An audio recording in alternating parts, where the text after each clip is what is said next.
This is Brindlewood Bay at Last Resort. That's what we're calling it, right? Last Resort. Last Resort, Part 4. We have Dr. Thibault back. And so I think what I want to do is we don't have any active mysteries right now, so there's really nothing to recap as far as mysteries go.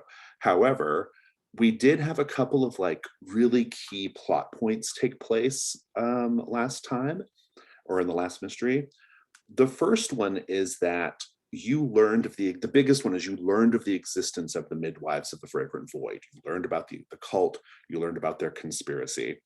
It was told to you by June Willoughby, who was the murderer in the last mystery, but who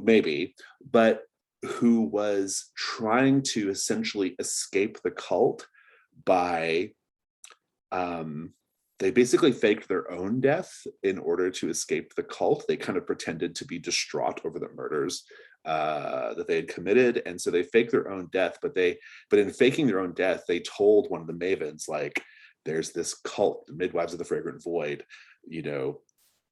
Pretend like I'm dead because I'm trying to I'm going deep, right?" So that was sort of what happened with June Willoughby. Another kind of like important plot point that happened, which we didn't dwell on too much, but it came up and I want to remind you of it, is there was a lot of talk about what happened in the past of the town. And one of the really key bits of information is that there is a farm, or there was a farm called Stockton Farm. And on this farm, there was a cave system nearby. And that was important to the sort of dark, older history of the town in some way. And it may be important again in future sessions. Just be aware of that. But for today, we have a brand new mystery. I want to take a look at the Mavens, and I think there are probably a couple of conditions we can clear because I think some time will have passed. Dr. Thibault, you can clear terrified. Beatrice, you can clear frightened, shaken. LMA, you can clear shaken.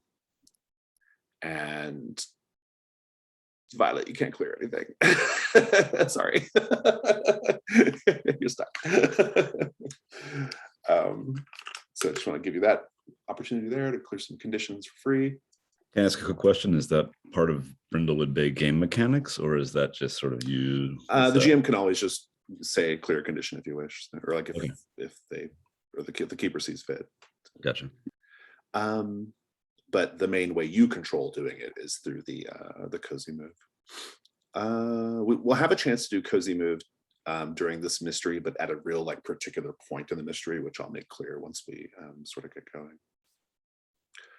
Our mystery for today is the GBBBO, the Great Brindlewood Bay Bake Off. Here's the deal with the Great Brindlewood Bay Bake Off. The most popular television program in the world, the Jolly Good Baking Show, has come to Brindlewood Bay to find the town's very best baker. There have already been a number of qualifying rounds, and the four of you are among the bakers to make it through to the sort of final televised rounds of the competition. You will meet the charming presenters. You will have your confections judged by the notoriously strict Paul and Jane, and you don't know it yet, but there's going to be a murder. So we're kind of starting with the opening round of the competition, in which we get to meet future suspects, much as we did with All Hallows Scream. But also, there is a baking competition going on. You all are going to be making pies this round. You have to decide what kind of pie you're making. You have to talk about why your pie is special, what makes it great. And then the rest of us will decide, or actually one other player will decide if your pie is a triumph or if it's rather disappointing. And that will go into the final judging for the competition.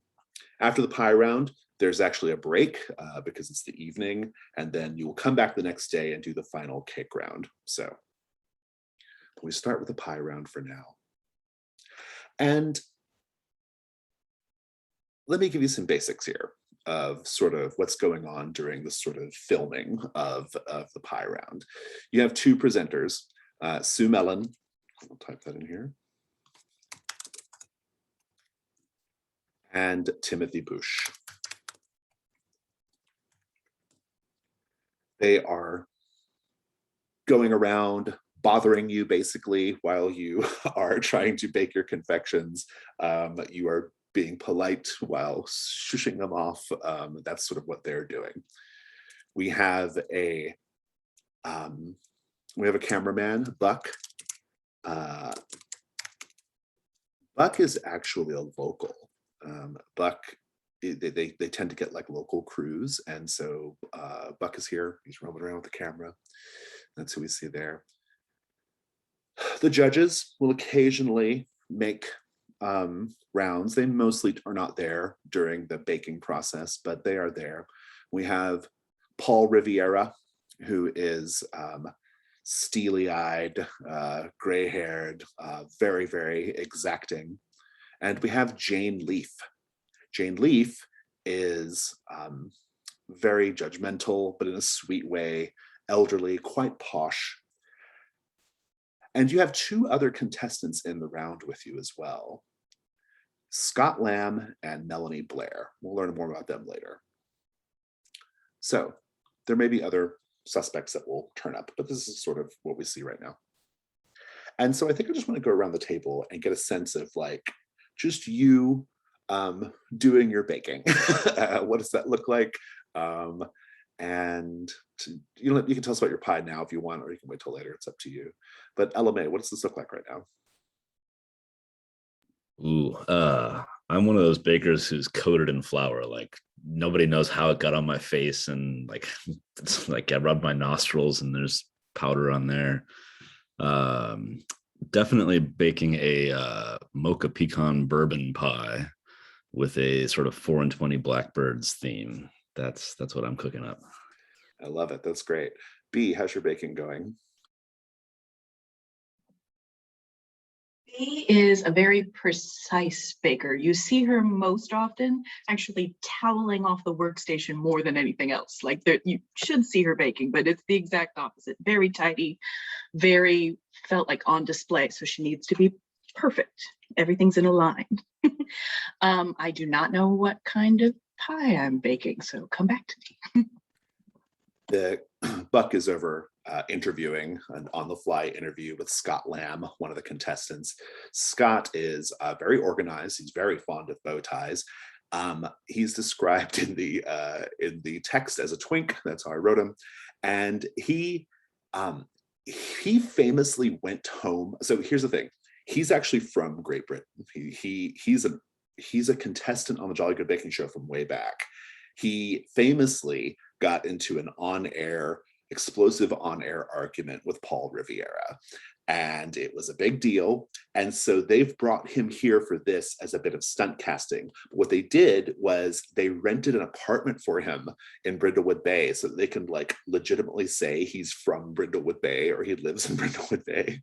So he's sort of like, he's very organized doing his thing, and he's doing the little blind baking of the pie crust where you put the beads and the wax paper on the crust, and he's saying, well, it's very important to blind bake the pie crust so you don't have a soggy bottom, because believe you me, Paul likes a neat, firm, uncomplicated bottom.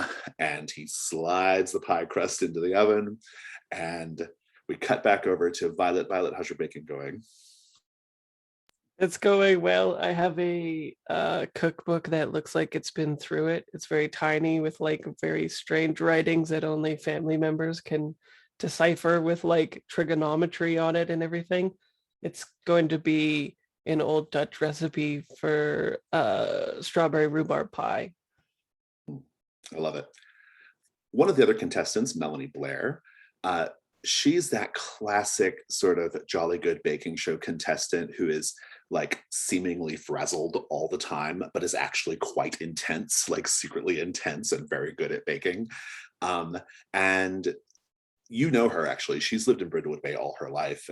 She actually used to have, her parents used to have a bake shop here in town. She's doing her little interview and she's saying, well, yes, it's true. My parents' bakery went out of business when Paul's bakery chain opened a location in Brindlewood Bay, but I won't hold that against him. I love the Jolly Good Baking Show, and I'm just so honored to be here. Now, what did I do with the flour? As her hair is all a frizz. Dr. Thibault, how's your baking going?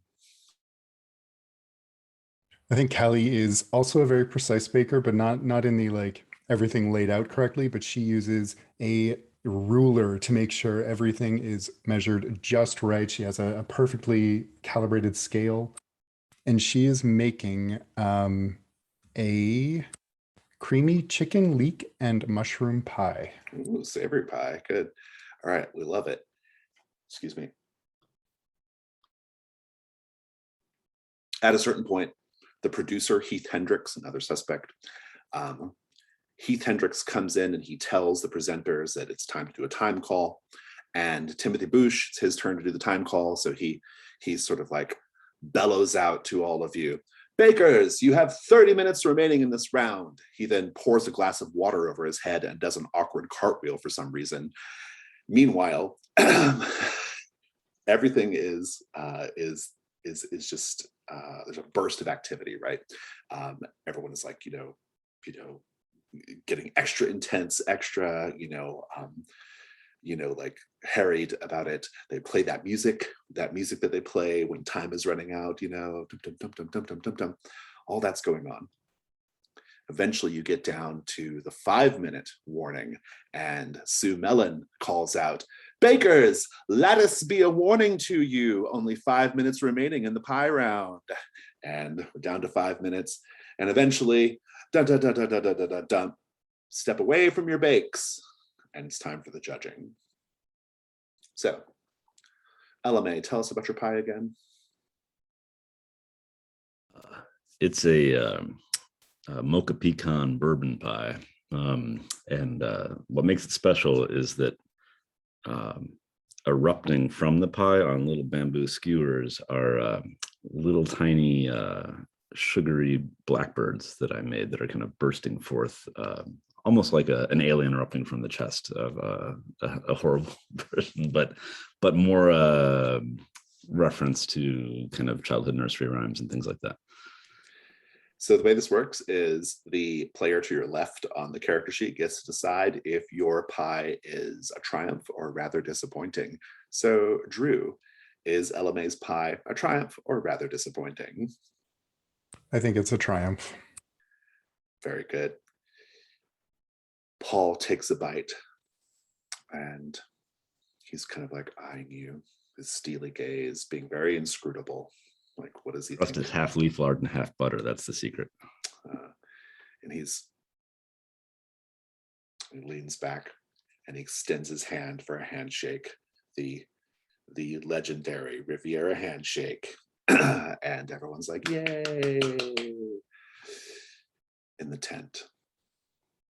Next, we'll go to Violet. Violet, tell us about your pie. Well, it's very traditional rhubarb strawberry pie, and it's more sugary than whatchamacallit, sour, I guess.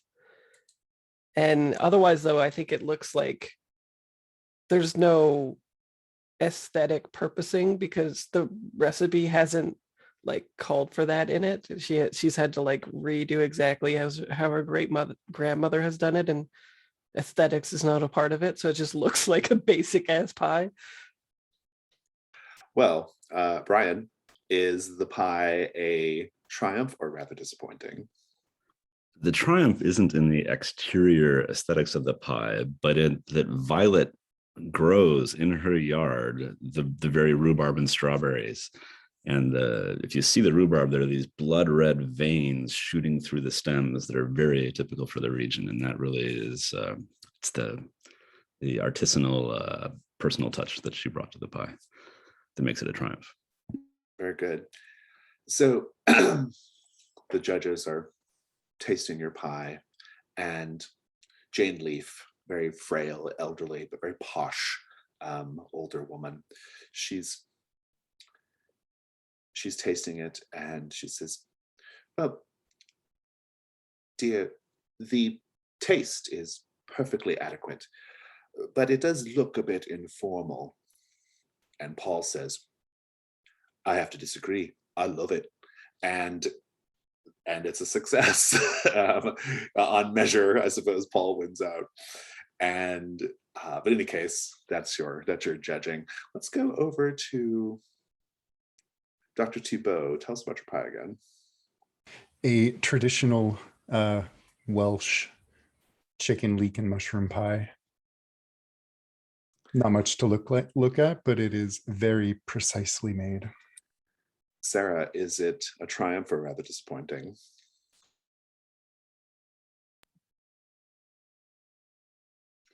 I feel like it's a little disappointing. I think the chicken is cooked for just a hair longer than it should have been. That maybe in the measuring you might have left it in the oven a little longer than adequate. Paul says, "It was very brave to do a savory pie. I can respect that you took a chance. You took a risk. But in this case, mate, I don't think the risk paid off." And everyone's like, "Oh, well done, Dr. Thibault. Well done, Callie." They give you well dones, even though everyone knows. Everyone's secretly like, "Ooh." B, tell us about your pie. In a bid for favorites, B has made a coconut key lime pie. Being an avid fan of the show, knows that Paul cannot say a bad word about a key lime pie that's done well. So she has done coconut in the cream. It's a really tart curd. And then at the last minute was whipping out all of these caramel decorations, like little sugarwork lemons or lime slices to put on the top of the pie. It's a lot. Indeed, indeed. Fraser, was it a triumph or rather disappointing? Can it be polarizing? Sure. I think that's kind of what I think Ella May's was probably a little polarizing. Yeah. Well, I think it Or no, works. yours was the polarizing. Yeah. I think that it does resonate with Paul then, but maybe even, the other one probably has some spite based on my pie as well. So Jane Leaf didn't love it, but Paul loved it. Is that what you're saying? Good. Vehemently, both. Good. So we have some split decisions. We have a clear winner, I think, of the pie round. Well, actually, Scott and Melanie both did really well as well on their pies. Scott kind of didn't follow the brief because he made a tart instead of a pie, but that's okay. It was you could tell that Paul was being really, really trying to be very magnanimous in the judging with Scott. You could sense the tension, but I think Paul was trying to maybe put it to rest. Who knows? And Melanie made what did Melanie make? Melanie also did a savory pie. She did like a shepherd's pie and also kind of a Welsh dish. I think that was part of the problem with yours, Dr. Thibault, is it just didn't compare favorably to Melanie's. So that was that.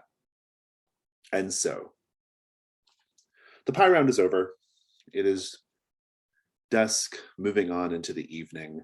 Heath comes out and says, "All right, that's a wrap, everyone. We'll see you here tomorrow afternoon. And at 2:00 sharp for the cake round." And they sort of pass out the brief so you know what to do for the cake round, which is basically just make a fabulous cake. And we'll talk about the cake round in a bit. Just to kind of get the rest of the suspects on the board. Donna Riviera, Paul's wife, has also made the journey across the pond. She's there in town, mostly having a vacation while Paul is working. She sticks out because she is a bottle blonde. Her favorite color is leopard print and just piles of makeup. And you can kind of hear her getting after Paul about something as soon as filming is done. And he's like, yeah, quit nagging. And they're kind of going off. And so everyone is sort of like, everything's kind of wrapping up. It's getting to be evening. You know, the production people are clearing off the counters and things. And there's some locals who are there who are kind of like, you know, just oohing and awing at everything, you know, that kind of stuff is going on. When you can hear a commotion coming from Paul Riviera's trailer. And what do? You all hear the commotion. It's a telltale commotion. Like the trailer's shaking, or people are yelling? No, or people are like going, gunshot? rushing towards it, basically. Oh, okay. Yeah. I take a prime opportunity to meddle and see what the heck is going on. Indeed. When you get to Paul's trailer, everyone who's there will see that Paul Riviera is dead. His face is covered with what appears to be flour, and his hands are tied behind his back with beautifully plaited nylon cords. We have a murder on our hands here at the Jolly Good Baking Show, Brindlewood Bay edition. And I guess at this point, Heath, the producer, is sort of like saying, okay, everyone, we're going to tell the authorities, we're going to get everybody, we're going to do whatever we can to assist the authorities with finding out what happened here. We are not going to stop the production. We've had a meeting about it, and we will be meeting tomorrow for the cake round. We will come up with a story to explain Paul's absence.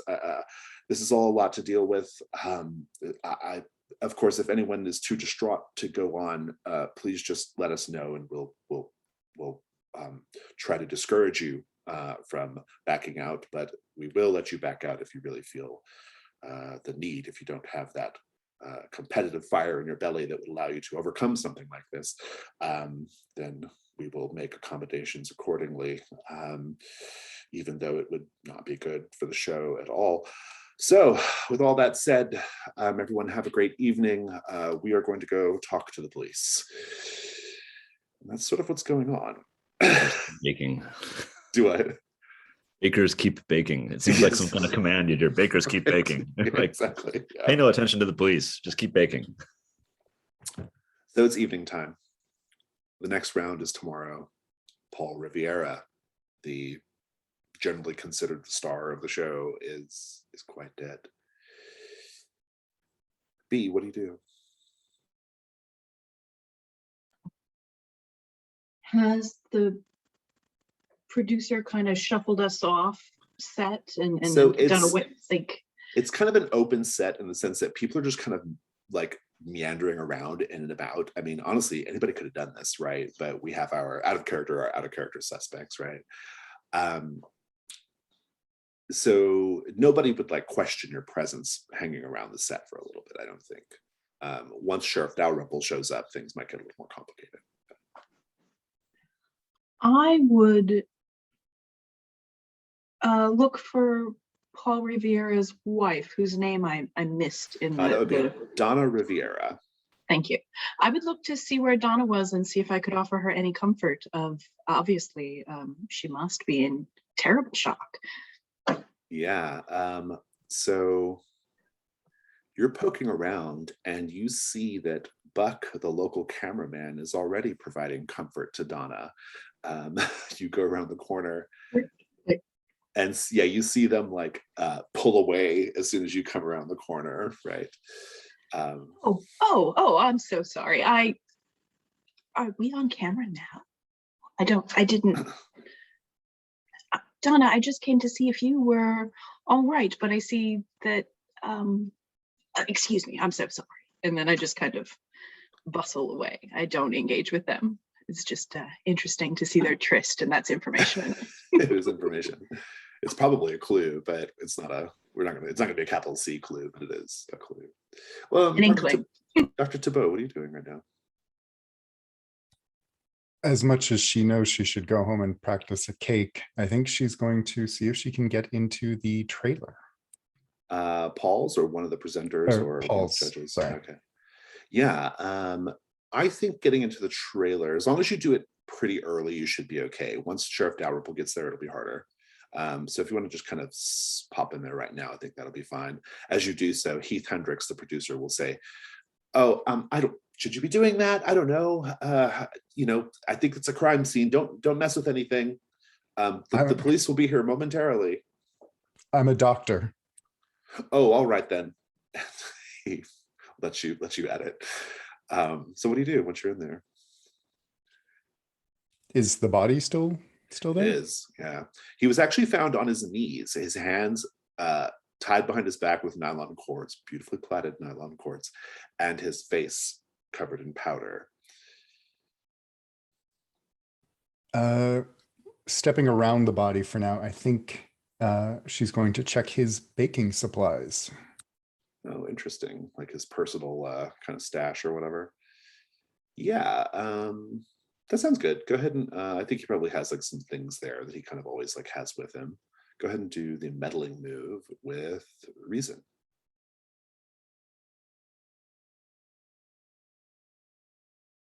That's 8. All right, we'll come back to that. Violet, what are you up to?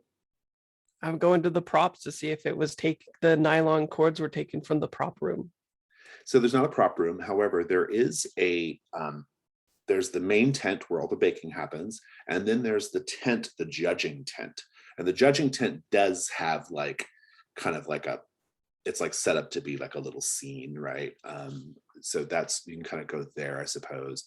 I mean, there's just like an equipment room as well, if you wanted to like go just kind of look through equipment. But. Sure. If it's conceivable that the cords could have come from the equipment room. Otherwise, I'm looking at his personal quarters to see if it's a sex thing. So you're in the trailer as well?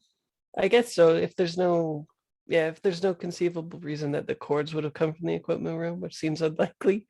You never know. I mean, I don't think it's like out of hand necessarily. But okay, well then I'll go to the equipment room just so we have some eclectic scenery.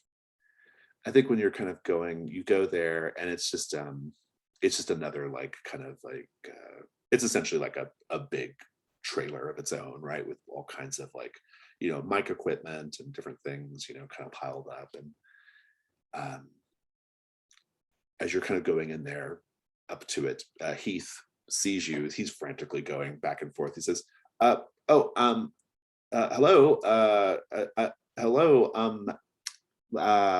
Miss Contestant. What are you doing in there? I'm on the scent, young man. On the scent. I don't know what that means, but I don't think you should probably. I mean, there's a lot of like really heavy, dangerous equipment in there, liability issues. What is going on?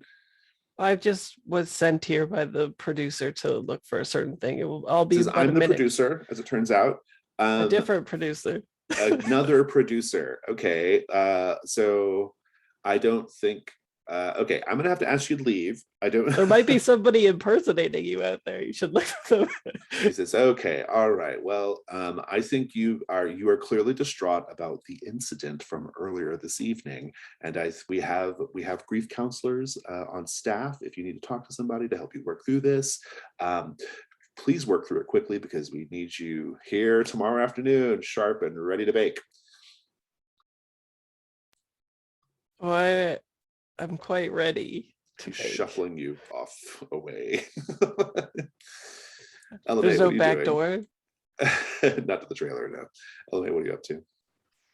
I want to have a chat with Scott Lamb while I'm vigorously mixing some cake batter or something. You're practicing in the tent. Practicing in the tent and talking with Scott Lamb, saying, what I heard is that Paul had stopped taking his insulin. And I think this may not be what it appears to be. Interesting. Do the meddling move with probably composure because you're lying right now, right? All right. 10. 10. Nice.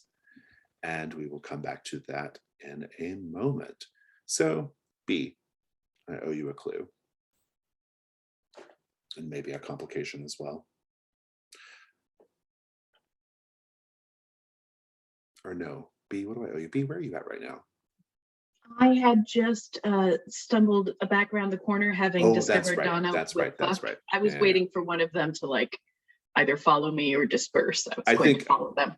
I think Buck will be the first to leave. I think he gets a little nervous about being found with Donna, especially given the circumstances, and he kind of goes off. So what do you do? Try and follow him as surreptitiously as possible. Do the night move, because it is nighttime. Let's see. When you do something risky or face something you fear, name what you're afraid will happen if you fail.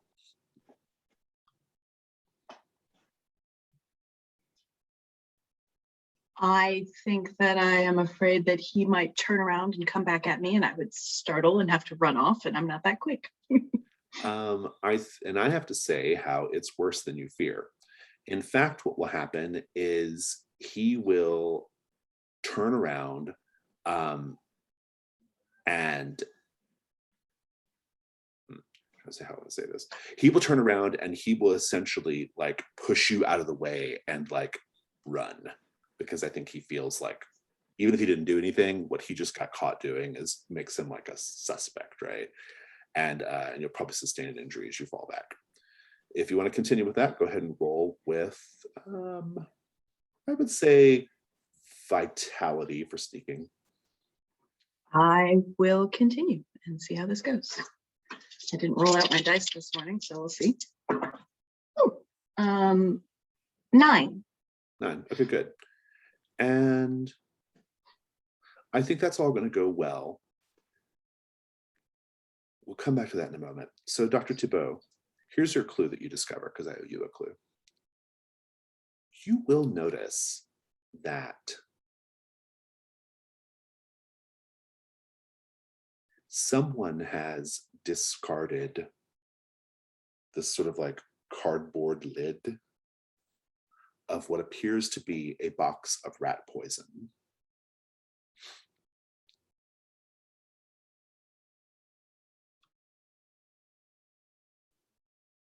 All right. That is your clue.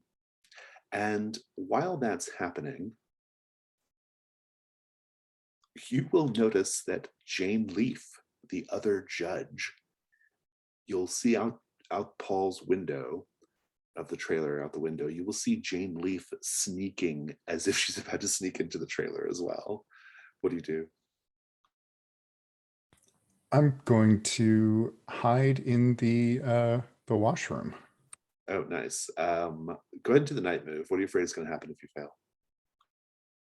That I will be caught with a lid of a box of rat poison. Exactly. I think it's worse than that. You will be caught, and she will alert Sheriff Dalrymple, who will arrest you. And so that will take a big nasty turn. I think that's all great. Go ahead and roll with composure if you want to continue. Sure. 6. We'll come back to that as well. Okay.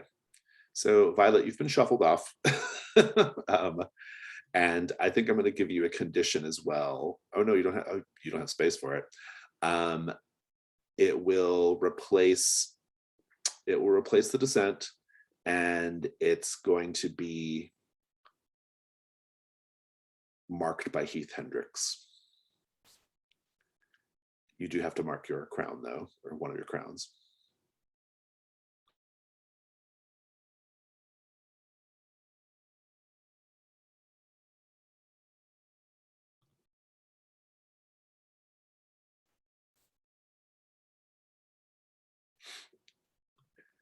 And what do you do after that? I would like to. I'll just look around for the whatchamacallit, nylon rope everywhere. Like if I had a good enough look to see what color it is and stuff, I just sort of hunt around the ground, seeing if it was taken from a certain place. Let's do the meddling move with vitality, since you're kind of using your eyesight to see if you At spot night. anything. At night, yeah, exactly. Go ahead and do that. Okay. Oh, I I should do. have. I do think because you're being watched by Heath, that means you're being watched by production specifically. I think I'm gonna make you roll a disadvantage as well. Okay. I missed an opportunity to tell people I was using the Great American Novel rolling pin too. Oh, not bad at all, actually. So that's a 10, and it would have been a 12. 664. Indeed. Let's talk about your 10. I'll go ahead and just tell you your clue now. You are looking around for chords. I think the color of the chord was like a sort of hot pink, and so you're just kind of maybe looking for something hot pink to stand out in the environment. You're not seeing anything like that. However, you do overhear a conversation between Heath and a person who you can't see. You hear Heath say, well, I mean, yeah, he was making some really unreasonable contractual demands that would have shut down the show if we didn't meet them. But is that a reason to kill somebody? And so that's your clue. Paul was making some unreasonable contractual demands.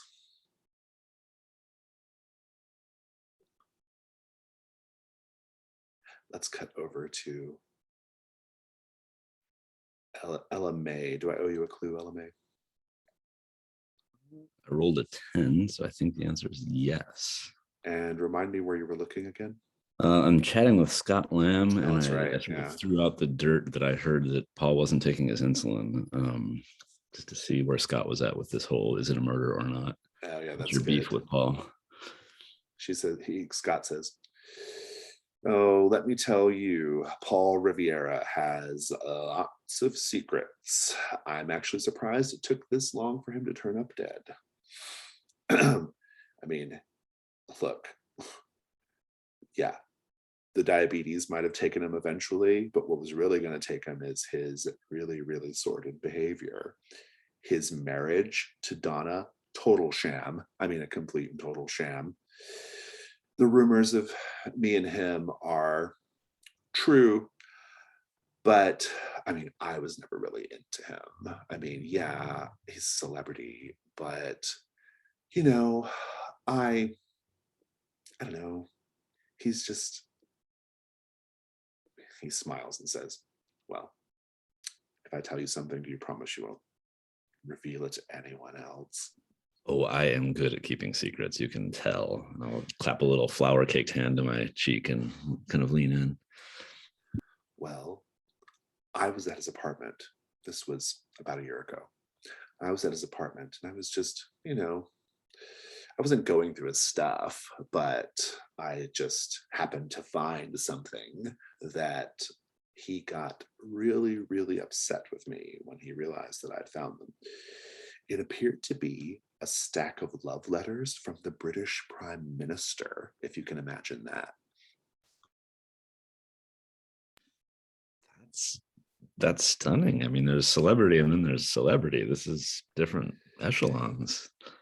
There could be something really good. There could be something big going on here. I mean, we're talking like secrets of state, you know, Yeah, big time stuff. I heard about dating. I sometimes fear for my own life.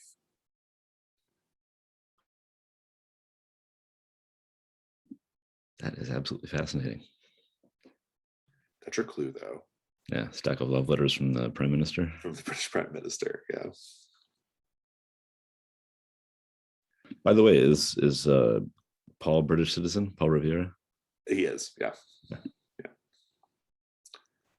So back to B. B, you got a, what was it, a 7 to 9 or a 10? Would you on your roll?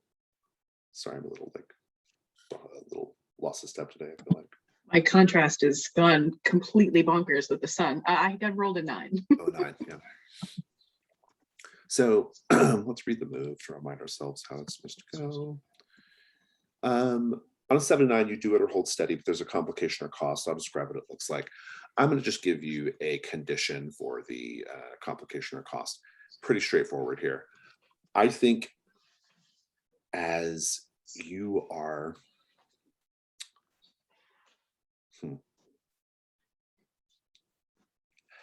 as you are following Buck is local, right? And so he goes and just gets in his personal pickup truck and he's starting it, he's ready to drive off. You could probably catch up to him if not for the fact that you, out of the periphery of your vision, you see what appears to be a pair of glowing red eyes. And then stepping out of the shadows is a big black dog.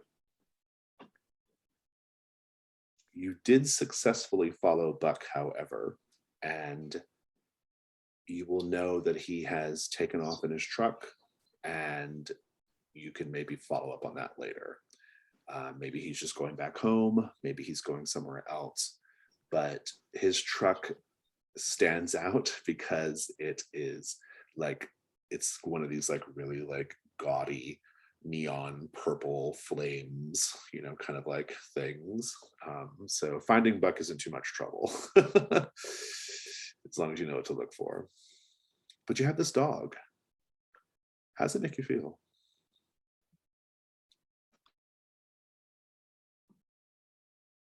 I've always been more of a cat person. So there's a lot of good doggy, kind of slowly taking tiny steps backwards. The dog turns away and leaves you, but I'm going to give you a condition, the black dog. To go with the bloody red crown. Indeed. And out of character, we actually saw this dog, or one of these dogs, at the very end when an elderly woman who you met briefly, Mrs. Carfax, was feeding it meat, right, in that cave. The cave from the farm for Callie's benefit. That's right, yeah. But you know how to find Buck if you need to. Let's cut back over to, let's just kind of put everybody in sort of time and space now. So it's getting to be kind of like later. Sheriff Dalrymple will show up and they will clear the set, and you will have to leave. Violet, what are you up to right now? Are you just going to leave? Is there anything else? If we have consolidated all our information, I would be interested in seeing if we could find the victim's vehicle, because it might be easy for somebody to switch out if he has an insulin pump with something else, and then that would easily kill him. So there's no vehicle because they're not local, and so they just had cars bring them. Oh right, he was local. Oh well, no, Paul's from the UK. Scott is local. Oh, okay. Gotcha. Okay. Does he have an assistant who would take care of that kind of stuff for him? Maybe. We can come up with a character that is that person. I think that makes sense. No, actually, I think his wife would probably be doing all that for him. Yeah. I suggest that we tackle the wife problem then to everybody else. Like maybe a distraction and rifle through her purse or something. I need to pick up with Dr. Thibault for a moment before you all get back together. Dr. Thibault, we last saw you hiding in the washroom, correct? Yes. What'd you get on your dice? 6. You have not been able to meet up with the others. Sheriff Dalrymple and the sheriff's, they're all there. You're hiding in the washroom. Jane Leaf, she's poking around. You know, not at all suspicious, but she's kind of just, you know, looking, eyeing things. You can see her. And then you stumble and make a noise. And Jane cries out. And before you can realize what's going on, and everybody else will see this, deputies from Brindlewood County are converging on the trailer. And The deputies come in, they find you, they find the rat poison box lid, and it's just mayhem. And Sheriff Dalrymple is looking at you and he's just shaking his head. Like, Dr. Thibault, I can't believe it's come to this. As they are hauling you out of the trailer. You can still mark a crown, that's still available to you, but I think I'll do that, yeah. okay, very good. Instead, you are going to be able to stay hidden, and you are going to be able to watch Jane leave. I'll give you a meddling move if you wish. The complication, though, is going to be that you actually have to stay hidden in the washroom all night because of the people who are there on set. And so you're gonna like be kind of stuck there. But do you want to do the meddling move? Yep, let's go for it. Just do it with composure.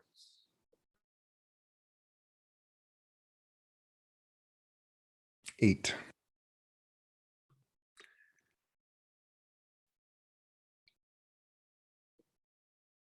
Jane is walking around. He has a shelf in the trailer with his published cookbooks and awards that he's won. And she pulls off the shelf a Britty Award. A Britty Award. And she's looking at it. She says, huh. Best host of a reality competition program, my ass. And she throws it to the ground and smashes it and shatters it. Jane Leaf shatters the Britty Award. That is your clue. I'm going to give you a condition, which is basically tired, because you have to stay there hidden for the better part of the evening. So is everybody else, I guess everybody else is kind of in a place to sort of be met back up. Everybody but Dr. Thibault at this point, right? And we don't know what happened You to don't know her, where right? Dr. Thibault is now. No, but I arrive licking my fingers. Like I have like stuck a finger inside of each of those abandoned pies and tasted every one of them. You've ruined the pies? I assume they were already sliced, and then this catastrophe happened and they were left laying out on the tables. And so I just feel like I need to show up kind of like, you know, is that key lime pie in your finger? No. I don't really like the idea of you putting your fingers in my pie, but ladies, we have more to deal with right now. We are being watched. There are dogs that are watching us. This is not an ordinary murder. Something terrible is going on. Yes, I don't know what. The production managers sicked people on me as well, so I'm a liability at this point. Where has Dr. Thibault gotten off to? Probably chasing the killer.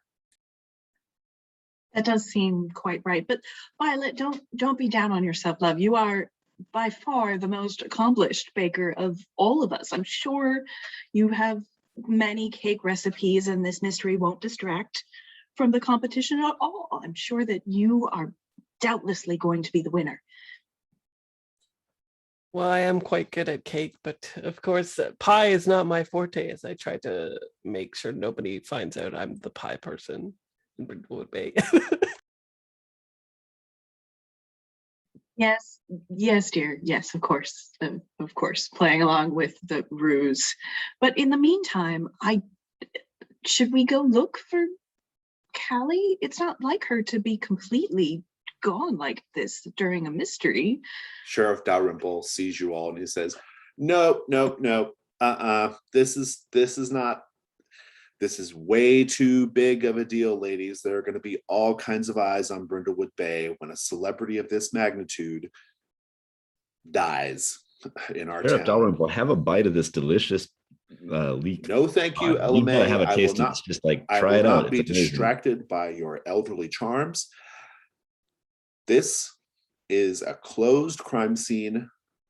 The police have this matter in hand. I need 3 of you to go back to your homes and stop poking your nose in official business.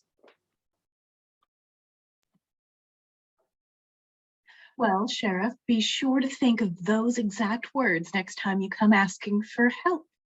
And I bluster off. Indeed, indeed. I have the Frank Columbo move, so I say that we go and petition the mayor to let us go on this case. He's the elite, right? Indeed, indeed. Probably that move would apply also if you're interacting with Jane Leaf, because Jane Leaf is a very like wealthy, posh woman, right? So, Oh yeah. So where's Jane Leak at? Can we? Jane Leaf is in. I mean, she has a trailer there on the set. I mean, actually, no, that's not true. I think they've all rented like rooms out at bed and breakfasts in town. So I say we leave and go there. Maybe use the move to like, get her to confide in grandmother.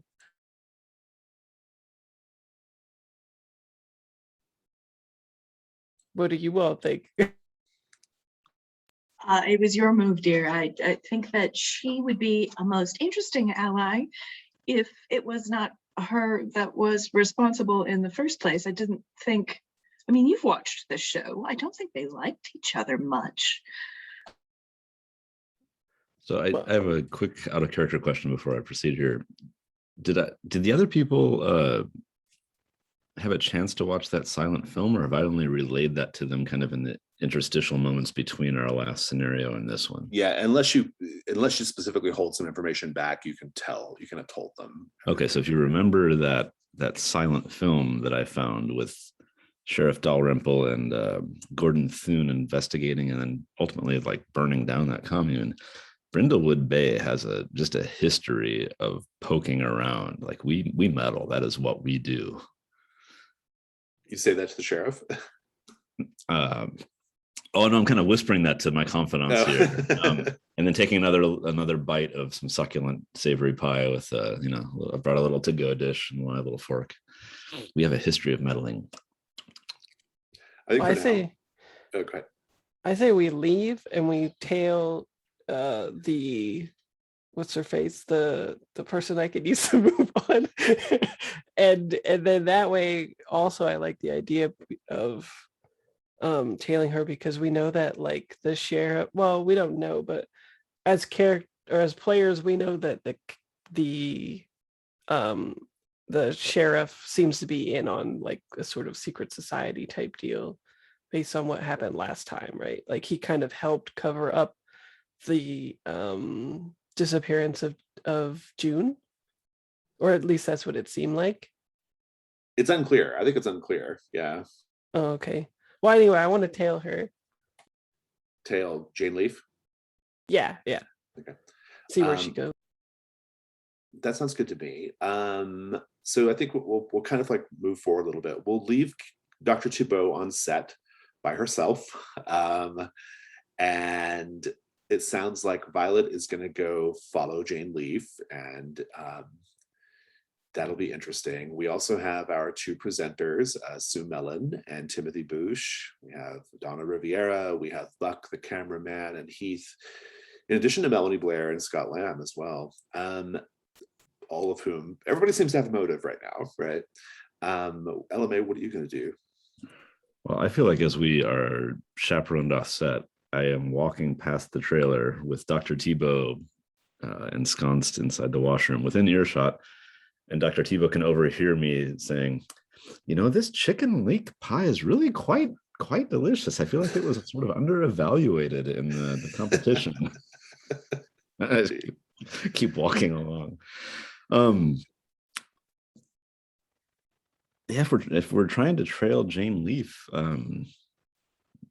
let's get in one of our cars and follow with the headlights off. B, are you going with them, or are you doing something else? I think that I would not go with them. I don't think I will. I think what I would try to do is, as we are being hustled off set, I might also kind of like gesture to the others, the Sue Mellon and the other contestants, and I'm forgetting the frazzled haired woman's name, but I said, this has been just an awful day. I have some very excellent brandy. Let's have a nightcap and reset ourselves for the competition tomorrow, and Oh, that's invite good. everybody back to mine for a drink. Oh, I like that. That's really good. Okay, I'm into that. Let's take a 5-minute break. I will tell you that the next day's cake round will be happening. If you are participating in the baking, because you can investigate while you bake. The way this round will be judged is you will be finding a picture of a cake on the internet, a really fabulous picture, and sharing that picture with all of us, and then I will decide which cake is the best. And so think of find your cake on the internet, and that is what you will bake during the cake round. Let's take 5 for now.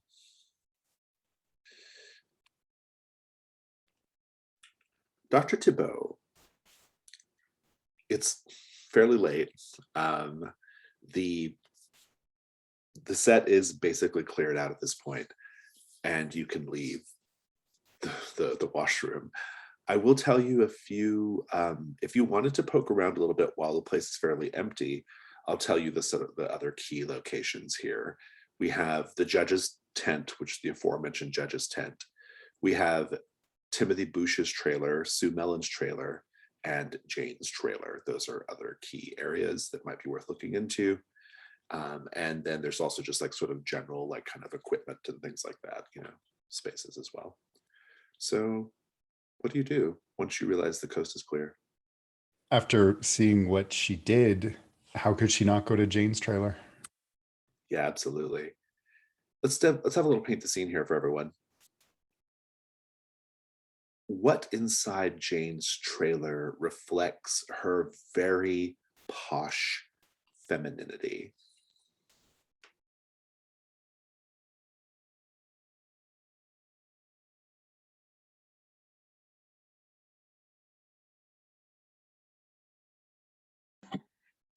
I imagine that she has just many tiny coat hooks on her trailer wall, which she has hung all of her trademark silk scarves that she wears. They're all colors, all different styles, and that she's constantly wearing as her signature wardrobe piece as she has the show.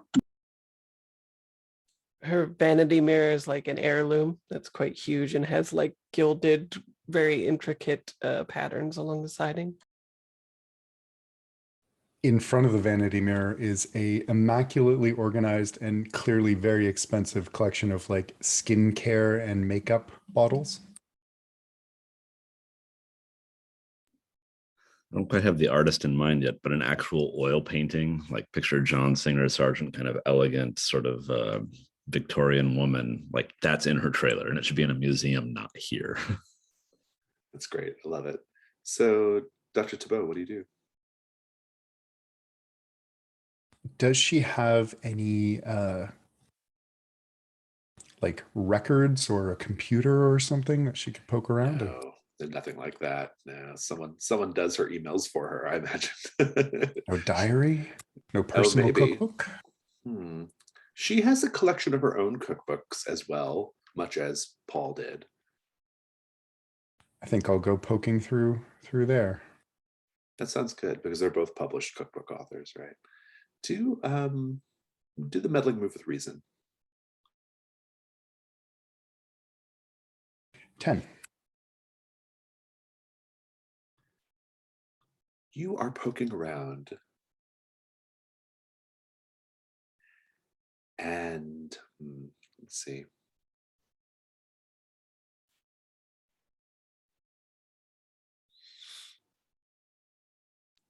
Oh.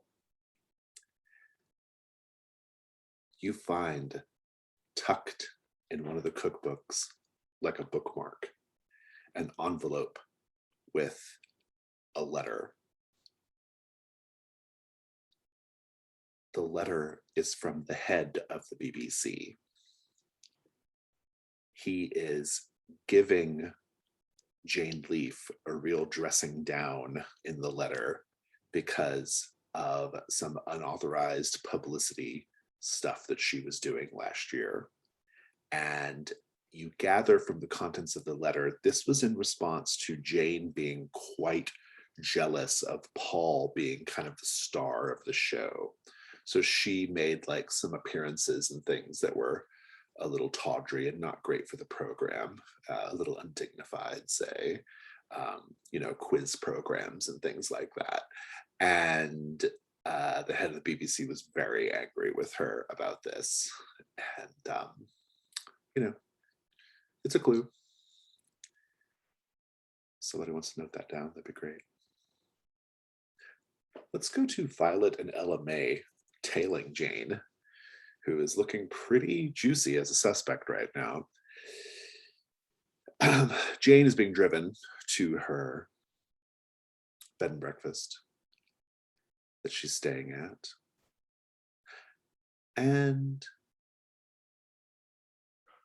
the B&B she's staying at is, think about this for a moment. Think about where I want to go with it. The B&B she's staying at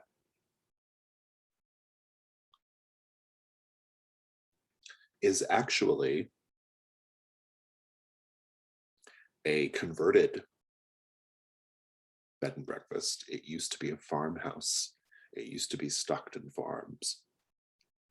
And so you're actually driving a little bit outside of town to get to her, but you see that that's where she's staying. It's now called Snowdrop House. It used to be Stockton Farms. Was Stockton Farms the name of the commune or no? It was the site of the commune. Yeah, it was the site of where it was. It's the same site. Okay. Mhm. At first, I think that she's leaving town, and I am very excited. Ella May.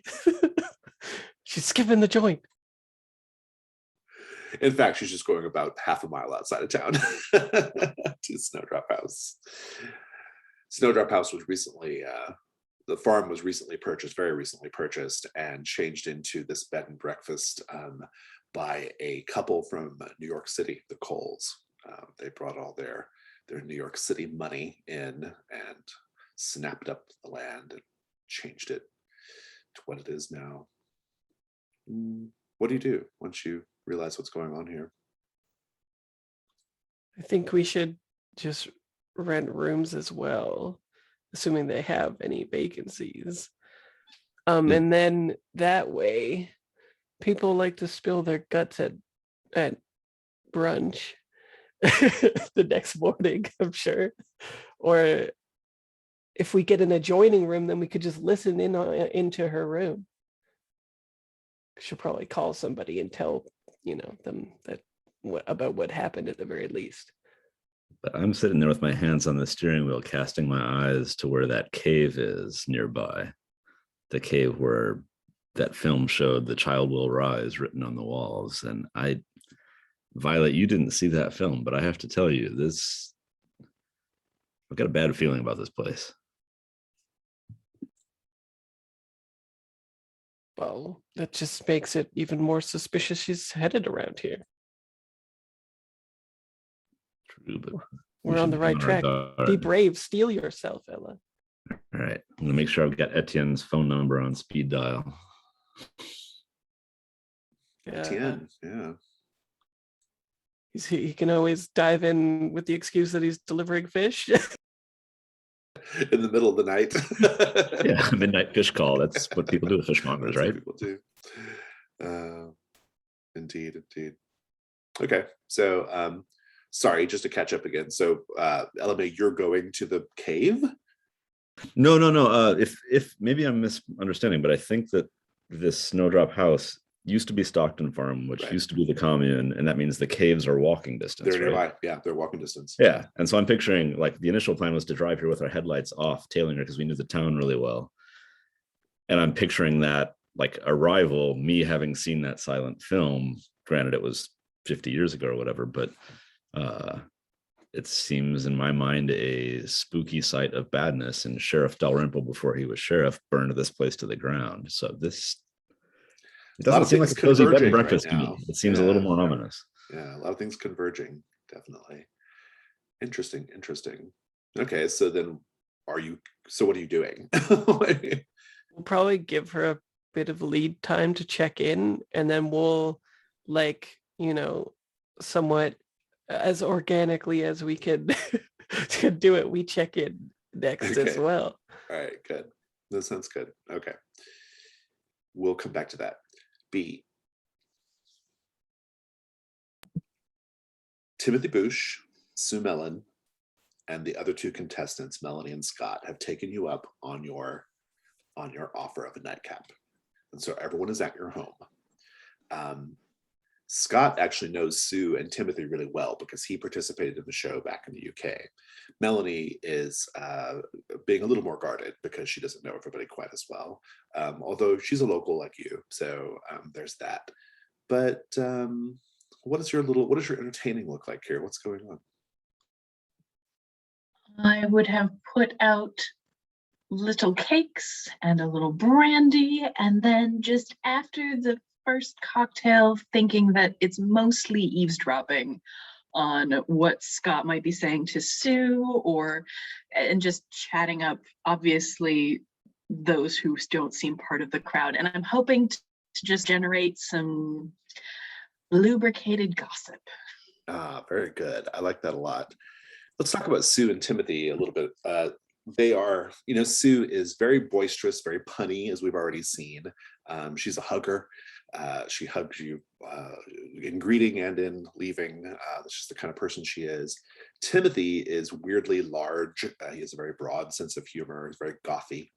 And we've already described Melanie and Scott. Enough drinks in and people will start to loosen up a little bit and maybe reveal some things. Let's have the meddling move with, I would say this is presence. I think presence makes the most sense here.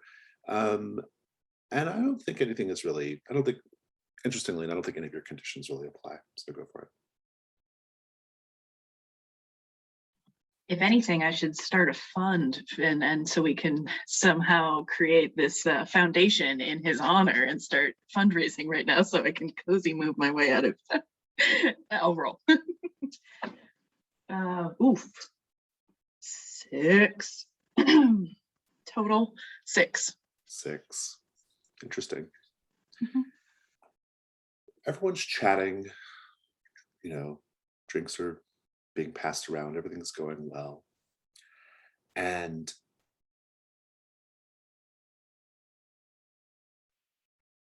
at a certain point,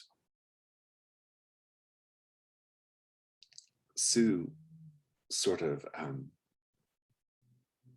she gets up and she's had quite a bit to drink. And she says, well, I better go. I'm already going to have a bit of trouble probably getting back to my hotel safely. But it's been lovely. And this is a great way of taking the edge off after such a horrible, horrible day. I can't believe we're gonna actually go through with recording tomorrow, but the show must go on. And she's sort of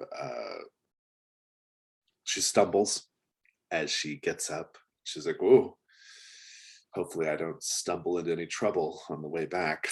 And she is going, and Melanie says, "I think someone should go with her, or I don't know, it doesn't seem safe. She's had a lot to drink." I completely agree. Sue, there is no need. I have a guest room upstairs. You can be asleep in 15 minutes from now and you'll be fresh as a daisy tomorrow. Don't go out, please. She says, okay, yeah, sure, if you don't mind. I think that would be terrific. And she'll take you up on that offer. Everyone else is everyone else is kind of like just kind of a little tipsy. They might even be like kind of dozing off in place, like where they are, where they wherever you leave them, right? And there is going to be kind of a big result on your 6-, but it's not going to be revealed quite yet. I just got the entire cast drunk. I'm sure everything's going to be fun. Exactly. We'll come back to this though in the morning. So, Callie, what do you do once you're done in Jane Leaf's trailer?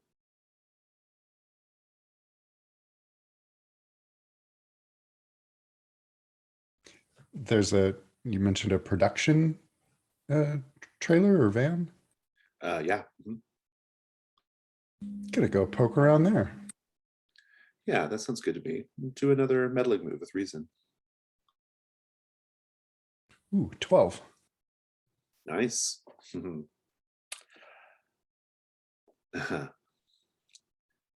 me give you your clue first. You are looking around and you see large bundles of cord, extension cords, things like that. You see sound equipment. You see a ball gag. You find handcuffs, a riding crop, unusual equipment to be found in this place. That is your clue, though. Some bondage gear.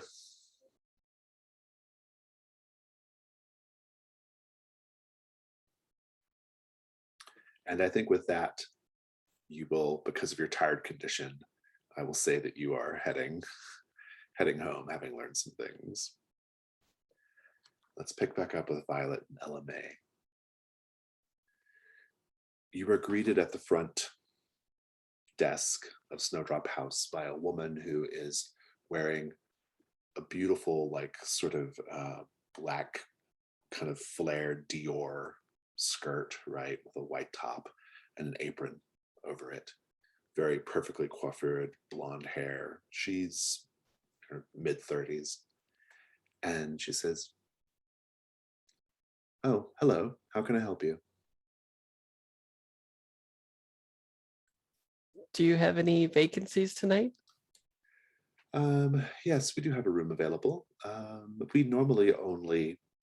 We don't usually have walk-ins. That's unusual. We usually have a reservation system. Did you go online and try to reserve a room? We're locals on a lark. Locals on a, and she looks at the two of you and just says, "Oh, I see." Don't worry. We exercise nothing but discretion here at Snowdrop House, ladies. That will be $285 for the evening. And then can we have waited long enough outside before when the previous person checked in to see what light went on so we could request the specific Oh, there's room? only a few rooms anyway, so yeah. Oh, okay. Yeah. She'll get you all sorted. She said, "I'll need a credit card for incidentals, please." Getting all that kind of sorted out. And, fill out the guest book, all that business.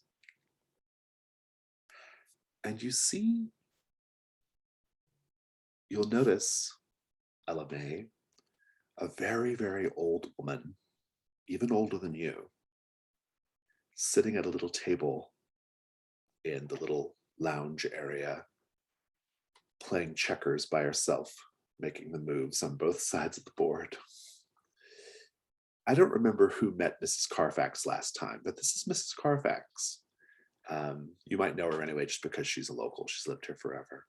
Yeah, she approached B. She did, right? And she'll look up and give you a small smile and wave. Oh, I know her name, I'm assuming. Yes. Yeah, she's lived here in town for a long time. Don't know anything about her family history to know whether she has partners, children, whatever. Well, now you're putting together that she actually lived in Stockton Farms when it was Stockton Farms. And it looks like maybe she has kept that arrangement now that it's been converted to Snowdrop Got it. House. She might have been part of the contract, right? So Mrs. Carfax playing checkers with a long lost soul. She's like, oh, no. My sister is in town. She'll be joining me momentarily. Just getting in a little bit of practice. The bonds of sisterhood are quite strong, aren't they? She says, oh, yes. And she makes her moves, hangs herself. Right. And then she goes back to what she's doing. I'll part with a comment of the great joy of solitaire is that, at some point you always win and meander off. You get your key to your room and you're good to go. And do they show us to the room? Is it quite close to? You'll go up some stairs, and then there are 4 rooms upstairs, and 2 of them are occupied, and the other 2 are not. One of them is for you. After she leaves, I immediately put a chair up to the duct and put my ear to it. To see what you can hear. I love it. Do the meddling move with, I'd say vitality again. Okay. Too bad I don't have a stethoscope. I have a medical bag. Oh. Can I true. lend a stethoscope? Absolutely, That's yeah. Is that marked? If it's not, I don't think that ever gets marked. The right? medical bag is never marked. That is my. So you can take an advantage then. What is the move called? Perfect. Quincy. When I needed it too. Vitality is a 11. Oh, nice, good result. You're listening, hearing what you can hear, and you overhear a woman, Jane Leaf, by the accent, and she's on the phone with someone, as you thought she might be, and you just hear her saying, "No, I can't help you. I'm very, very sorry. I don't, yes, I certainly do have the money, but I can't just keep bailing you out like this." Yes, well, you can say whatever you want. That's perfectly fine. I'm not going to be drawn into this. I'm not going to be drawn into it. My answer is no. And that's your clue. Someone is bugging Jane Leaf about financial help.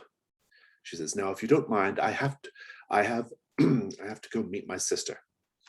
And she hangs up the phone. Oh, is she this? Oh no, I guess she wouldn't be the sister of the grandmother downstairs. She might be. Oh, what a coincidence. That could be why she's staying here, right? So, but I think that'll kind of cover our evening. We'll kind of fast forward to the next morning. At this point, you do have a little bit of time before you have to be back on set. You have kind of the morning and the early part of the afternoon if you wish. Callie, you've made it back to your house last night. B, you're about to have a shocking discovery. We'll get to that in a moment. And Ella May and Violet, they serve a fantastic breakfast down in the dining room of Snowdrop House. You paid an incredible amount of money for that breakfast, so you should go have it. I'm just kind of amazed that we had an uneventful night, that whatever haunts this place didn't come to I don't know, address us in our room. I for the record, I had propped a chair under the door, not under the vent, and made sure the windows were locked and things like that before we went to sleep. Absolutely. B. Yeah. You hear chaos chaos in your house. People crying out, people upset about something. There's something going on. It's Sue Mellon. They found her dead in bed.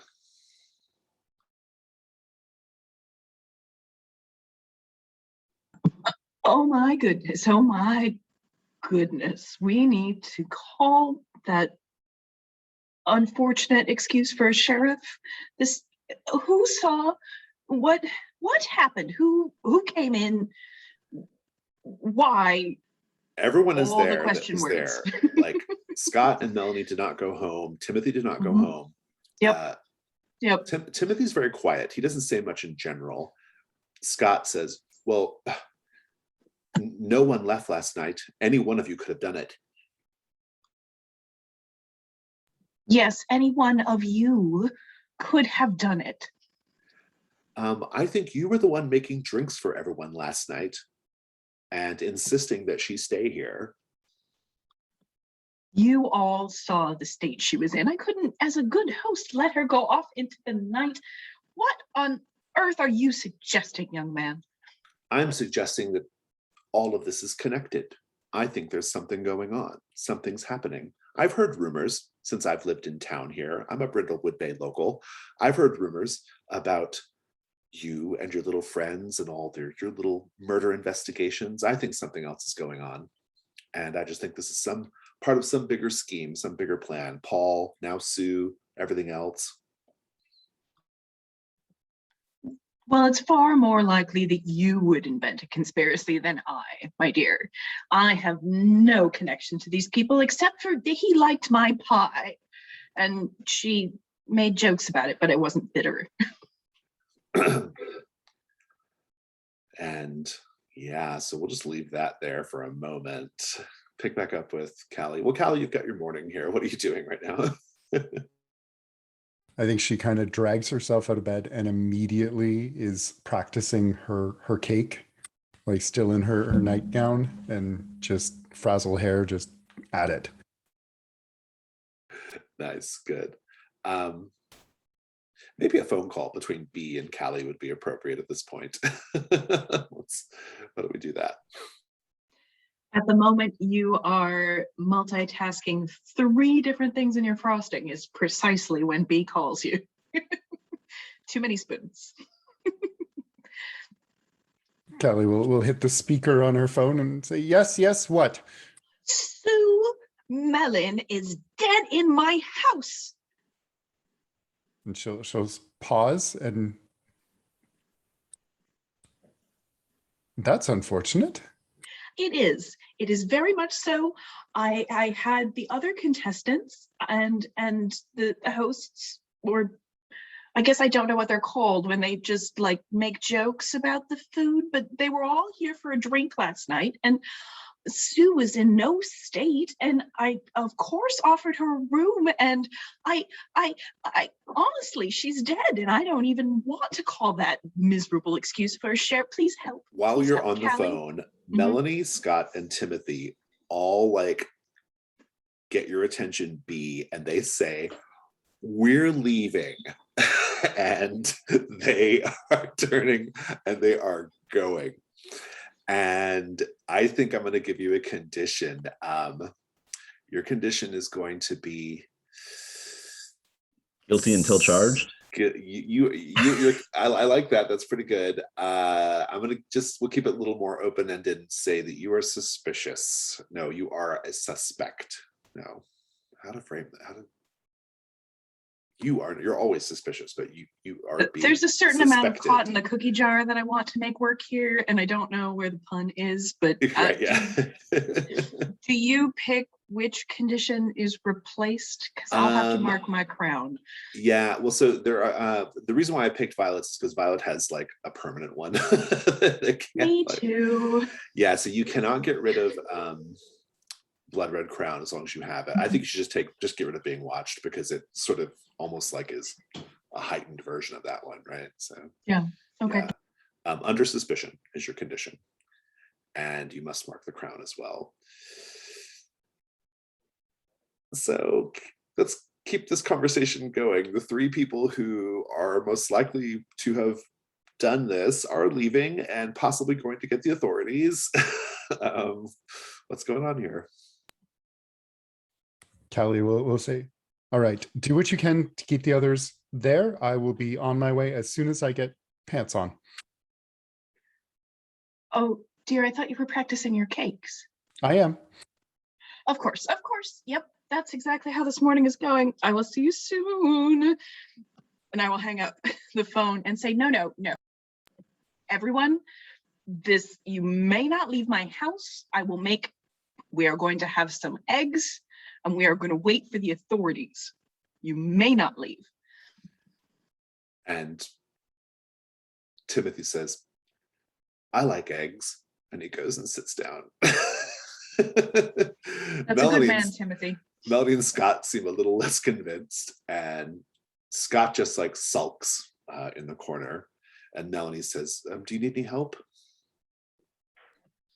It's been a trying morning for everyone. Yes, let's just all pull together and we will find an answer to this. Yes, here are some eggs. Please whisk them. I will go to make toast. Panicky toast. Ella May and Violet, it's the next morning. What are you up to? We got to shadow, what's her face some more, I think. Does she stay to eat? Jane will go down and have breakfast, in the parlor or in the little like dining room. Don't I owe somebody a void clue too? Roll the 12. That was me. Yeah, we'll get back to that. I haven't forgotten. I've just been thinking about the timing. Violet, I don't know if Jane's going to reveal more at breakfast here. Should we go poke around at Heath's trailers or whatever facilities Heath has? Like, I feel like we haven't. There's some things implicating Jane, but I feel like there's pieces missing here. Or we could search her room before the maid service comes. That is good. Right. You keep a lookout, or I keep a lookout. We'll do rock, paper, scissors. I can go entertain Jane at breakfast or keep her distracted and, Or that. maybe stir my tea or something. You could show her the right way to have tea. I can go on at length about the quality of the, porcelain she's drinking out of and just, keep her engaged that way. You go search her room. Sure. So Violet, I think getting into the room will be maybe the initial problem because it's locked. So what do you do?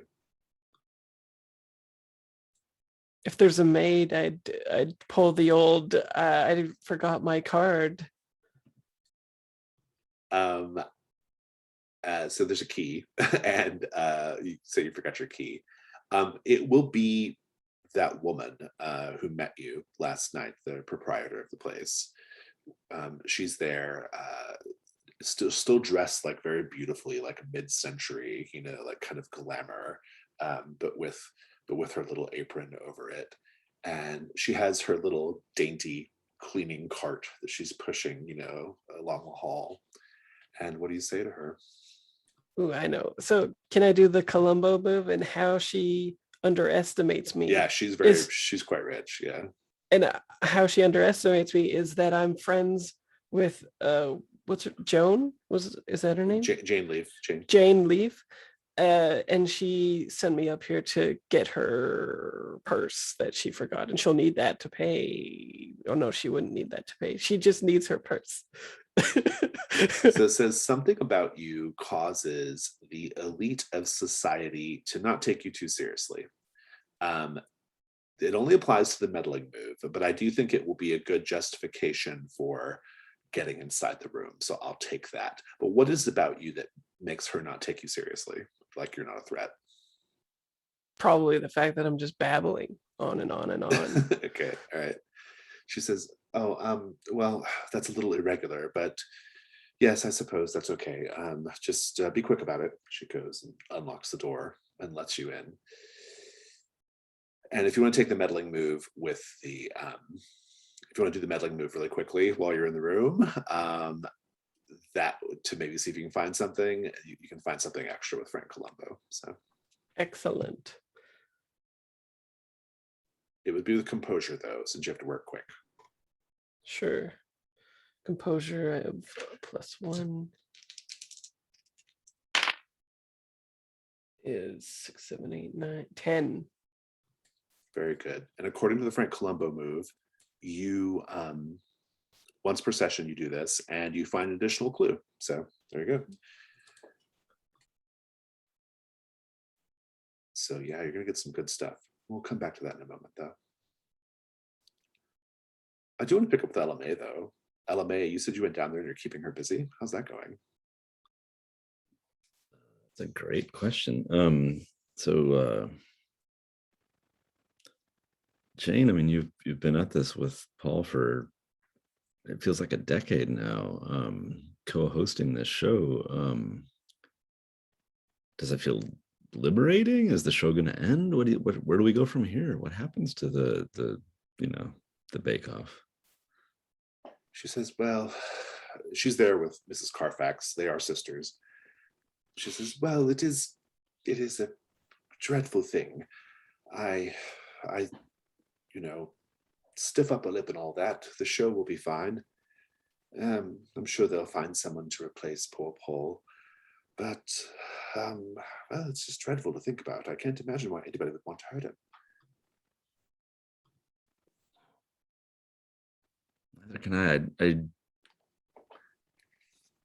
The fame and recognition, though, are a fascinating pairing, and I'm always curious as I'm an American. I don't understand these Brit Awards. Like, are they all that? Like, You're trying to get a bit of the Brady Awards. That would no, she'll just play coy here. She'll say, oh well, some people take these awards very, very seriously. I never have, I never do. I learned that very, very early in my career. You can't really bother yourself with what the critics say. It interferes with your work. It's best just to do something because you love to do it. So a Brit Award's not enough to drive one to murder. She's like, I should think not.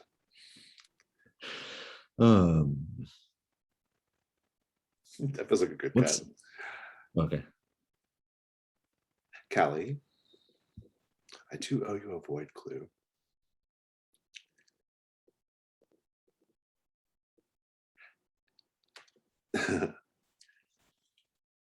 I think that how do I want to describe this?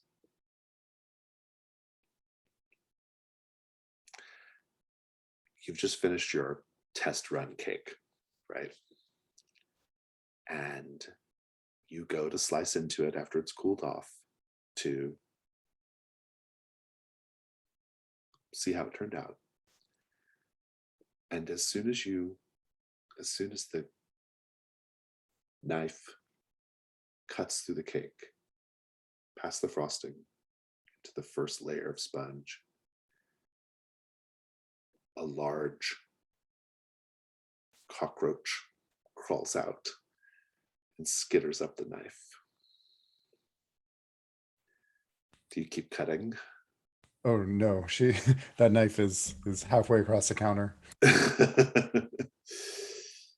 You can see now that a couple of more bugs, a millipede, say, maybe a little beetle, are forcing their way out of the cake like zombies coming up through the grave, right? They're bursting up through the frosting. How do you feel? Disgusted. Take disgusted as a condition. And then what do you do?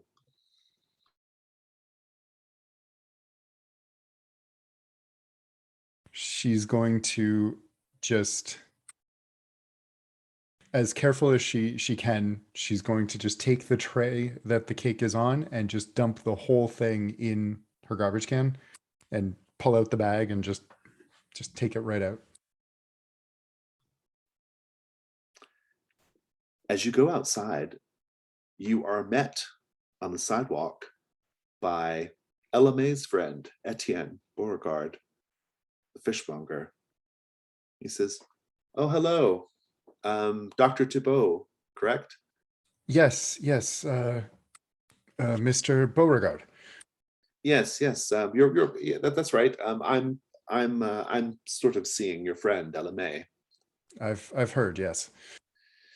You look a little, if you don't mind my saying so, you look a little distraught. Is there something I can help you with? Oh, just unexpected ingredients in my baking. I'll be fine, thank you. Did you use salt instead of sugar? I've done that.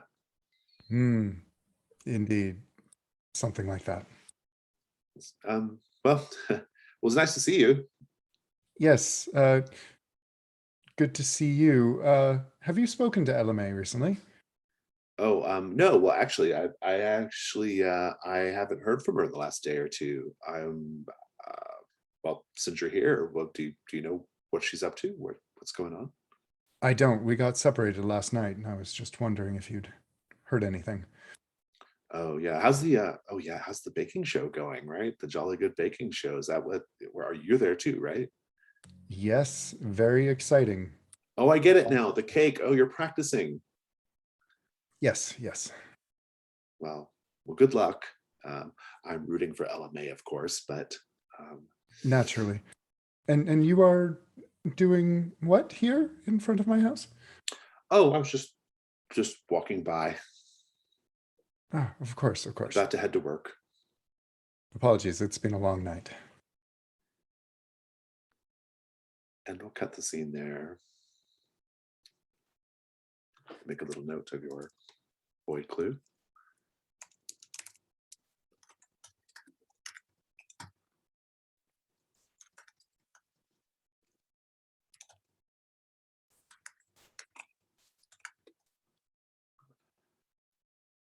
Well, B, you've got a mess on your hands. Very, very awkward breakfast going on right now. A lot of tension. Timothy's kind of tucking in pretty heartily. Well, Sue would really appreciate this, but this breakfast is excruciating.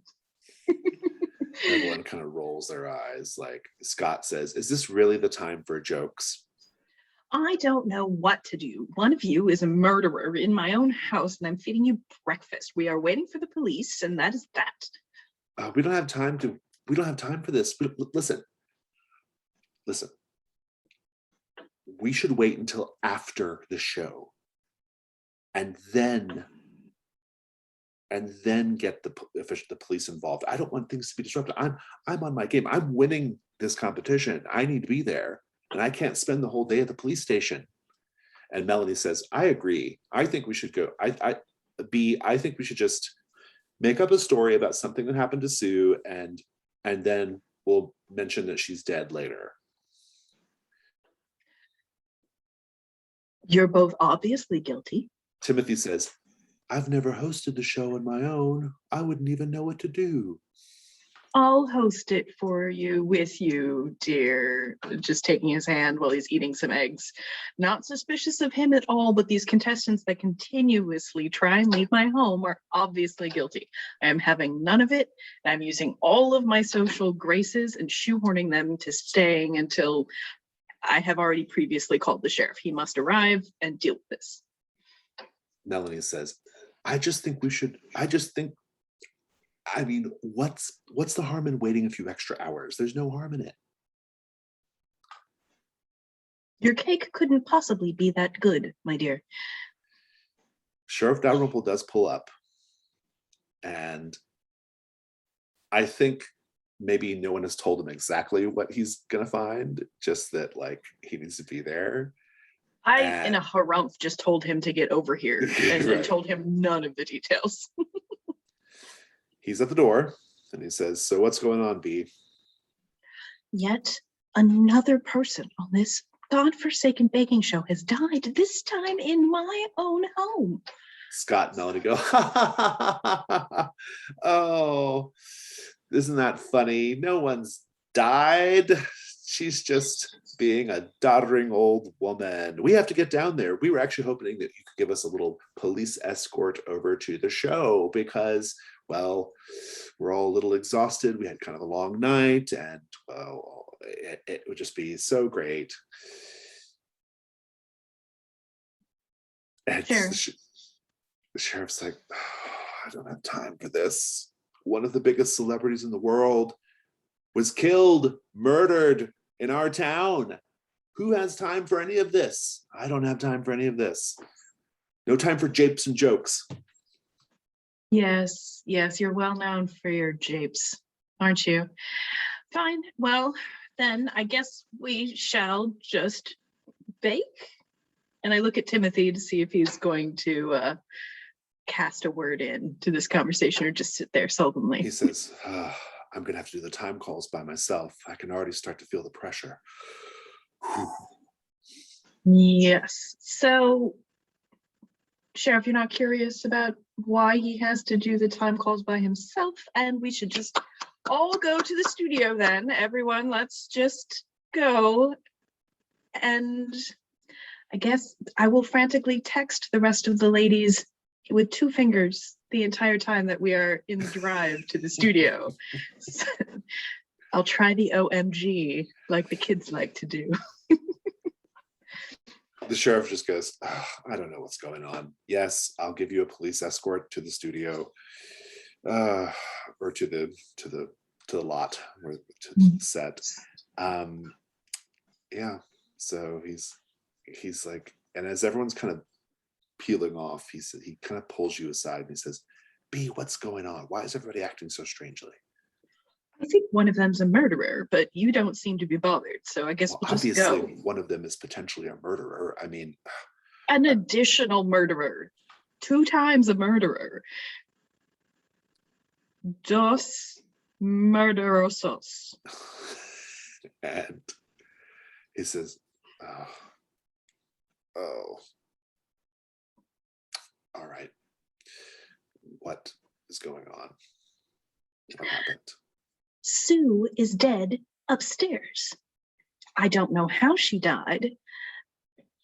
All of them gathered after a very trying day. I provided some hostess, it was a brandy here or there, maybe 3.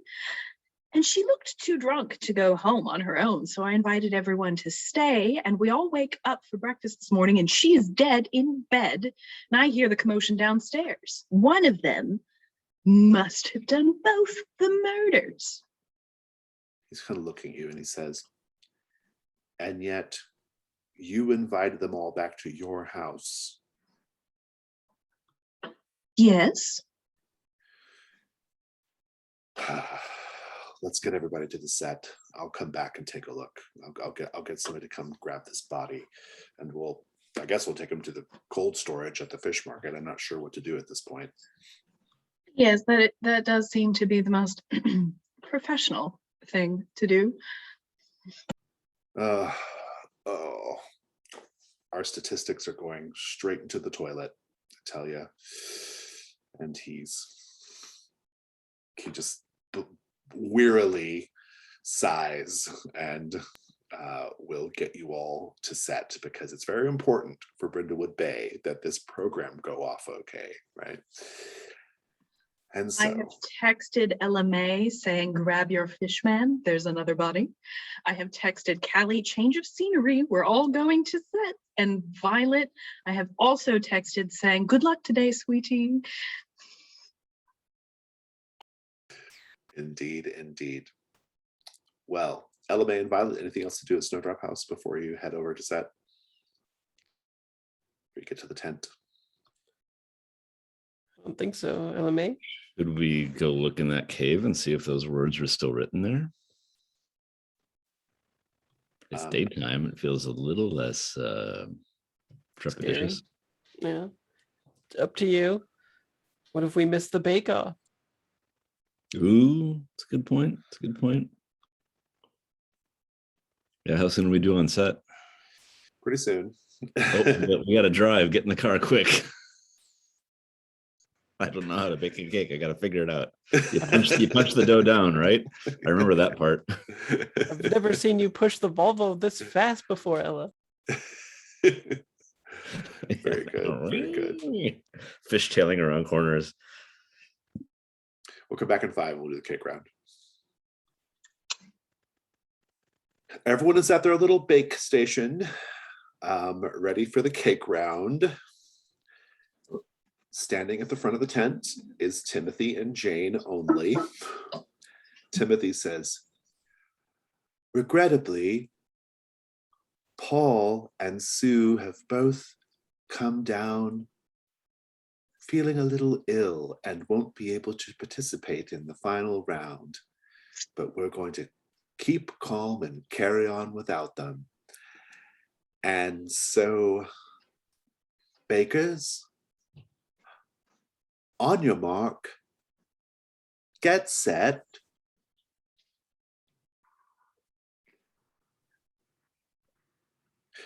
Sorry, I'm not used to doing this by myself. On your mark, get set, bake. And now you are beginning your cake round. So I'm curious how the cake round's going. You can still be doing things that are like maybe investigation or something like that. Yeah, so what are you doing right now, Violet? Yeah, In addition to baking. I think I pretend that I've forgotten my flour, maybe, and go to I think I suspect the frazzled lady. What was her Melanie. name? Yeah. And I want to borrow her flour, and I say that, like, I don't know, I want to insinuate something by forgetting things is murder or something like that. And I just want to try to keep like needling her to see if, you know, she has a facade that crumbles or something. Does she crack like an eggshell? Yeah. Interesting. So you just keep saying like little things to see if you can get under her skin. Yeah. Oh, I'm sure you're going to kill this. You'll just absolutely murder this child. Right, exactly right. Yeah, that's good. Do the meddling move with presence, I think, is the right move here. Let me take a look at your conditions, though, and see if anything would apply. I don't think so. Go for it. Presence is a straight roll. Oh, the dice is turned. It's a 6. We'll come back to that. Callie, what are you doing? I think she's very carefully looking through all of the ingredients to make sure it's exactly what she's going to be putting in her cake. And I think she's going to maybe talk to the producer about just making sure that the things are sourced correctly. No surprises. Interesting. So you're chatting up Heath like whenever you have like a minute off camera or whatever. I like that. He seems very distraught about the events of the last 24 hours, obviously. And he's kind of just trying to keep you focused on baking. But what do you say to him? I want to make sure that there's been no one messing around with the ingredients here, especially with what happened to Mr. Riviera. Where do your ingredients come from? He says, well, we've sourced everything locally. I should be asking you where our ingredients come from. Oh, well, I assume that the person you'd actually want to inquire with is Melanie. She has history with baking in this town. He says, oh, really? Yes, her parents ran a shop for many years before it fell apart. And he's like looking at Melanie, and I don't know if this rises to meddling move level enough, but he definitely he's kind of like, interesting. Are you saying that she has a hidden motive for maybe wanting to do in Paul? Are you saying that? I don't know. I mean, Paul has a bakery here in town, doesn't he? One of his chain bakeries. He does. Interesting. He can be pretty tough when it comes to business, I'll tell you that. He can be pretty tough on pies, too. Go ahead and roll meddling move with presence.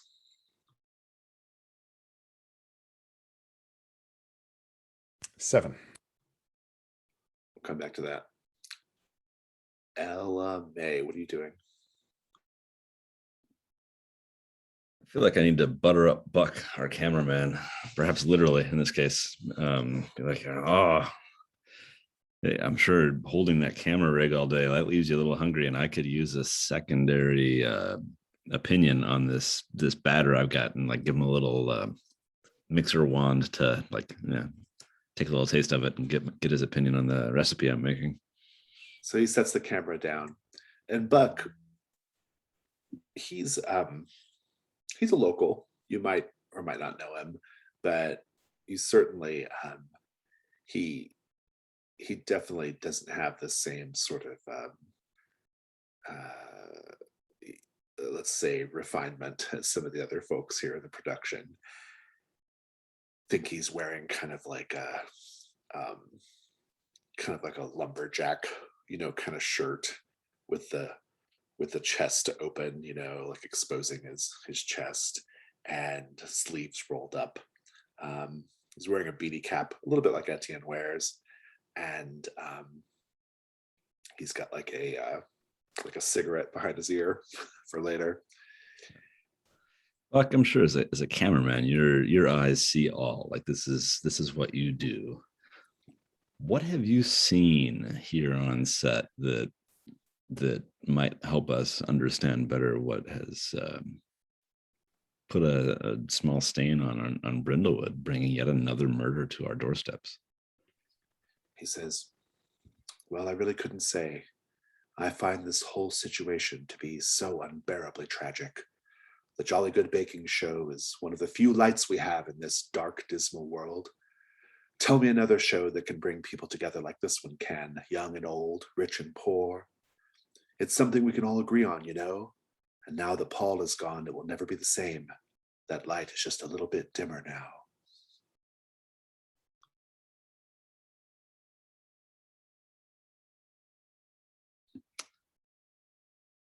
Is there a chance you have any footage that shows who was where and when and at what time and what they might have been up to? Oh, yeah, sure. I mean, maybe we could review the tapes, I guess. I would be forever in your gratitude. I could, I've got the pottery shop up on the hill. I don't, maybe you need some custom dishware for your home. Maybe your mom needs a special thing, and I could make it. I would be indebted if you could provide me some film footage that might show something that might help me solve this mystery.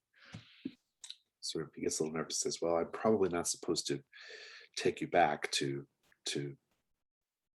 take you back there to look at stuff like that. I mean, maybe I should just tell the police, huh?" Oh, you have been here long enough to know about Sheriff Dalrymple's what's the word I'm looking for? Success rate. To know that there are better ways to get things done around town. He says, "Okay, well, all right. Well, there's after you're done with your cakes, there'll be a break before the judging, so we'll have about an hour tops. I can probably get you back there then." All right. How's the flavor on that batter, by the way? Like more cocoa? Is it too chocolate? Need a little more sugar, a little more butter? The moment that the frosting touched my lips, my spirit began to soar. I began to think, how can something be so sweet and light, yet so rich? Truly, it is the muse of frostings. I am making something transcendental. I like it. He says, "All right, I gotta go have a smoke." And he goes to get a cigarette. And so, B, what are you doing?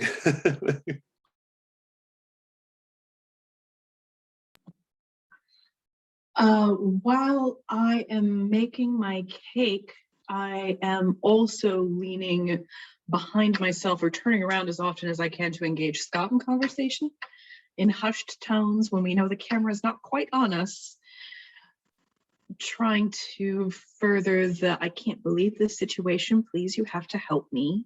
I don't think you're the murderer, but and seeing if I can draw him into a conversation that will help us with some clues. That's good. Do the meddling move with presence. We'll see how that goes. However, I'm going to make you at disadvantage because of your suspicious condition. So. Plus the horrible breakfast.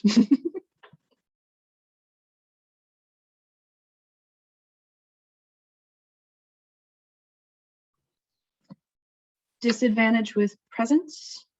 Presence, yep. 10. Not bad. All kinds of okay. He says, well, I did see something kind of unusual last night. Oh, at my house? Well, I got up in the middle of the night from where I fell asleep on the couch, and I got up to get a glass of water, and I saw a pickup truck decorated with crazy purple flames. I mean, how garish can you be? I saw Some of the townies really do. They decorate beyond the pale. It's terrible. and I saw it peeling away in a hurry. I didn't think much about it at the time, but maybe it's connected. I do appreciate this. I cannot deal with this sheriff in any way. He can't honestly suspect me, but I've stuck it to him a fair number of times, and I know he's taken it personally.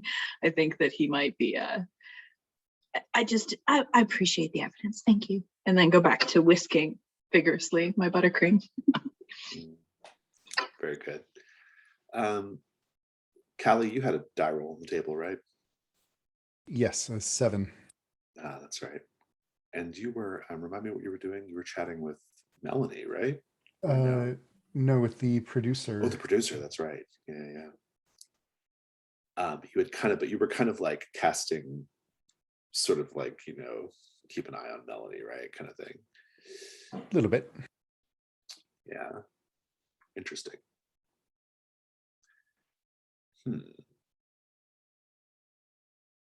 Let me come back to that. And Violet, you got a miss, right?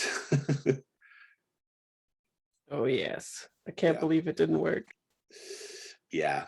Your miss is going to be tied. You're not going to learn anything. And your cake is a disaster. You do something that just like, it's a complete and total fucking disaster. It could be her flour. It's her flour. It could be salt instead of sugar. It could be like whatever it is, but it's going to be bad, really bad. But otherwise, you're good to go. That's that. Let's go back to Callie. Give me a moment.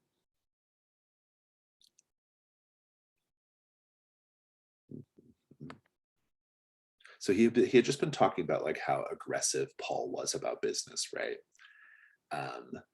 Kind of suggesting, kind of leaning into this idea that Melanie's family's bakery was put out of business because of the appearance of Paul's one of his like bakery locations. And he says, yeah, Paul Riviera was the kind of man who made enemies. I mean, if that poor girl's family, if they really did lose their business because of him, I suppose that gives her a motive. But look, we've had our trouble with him too here in the Jolly Good Baking Show. I mean, do I sometimes daydream about him being dead? Absolutely. Did I kill him? No. Paul Riviera may be a pompous, arrogant ass, but he was our pompous, arrogant ass. And, well, he was the star of the show. but he was definitely really tough. Really, really tough. He says, just to one time there, something happened on set, and he got really, really angry. And he actually took a rolling pin out into the car park, and well, I probably shouldn't say anything else. Oh, well, you've come this far.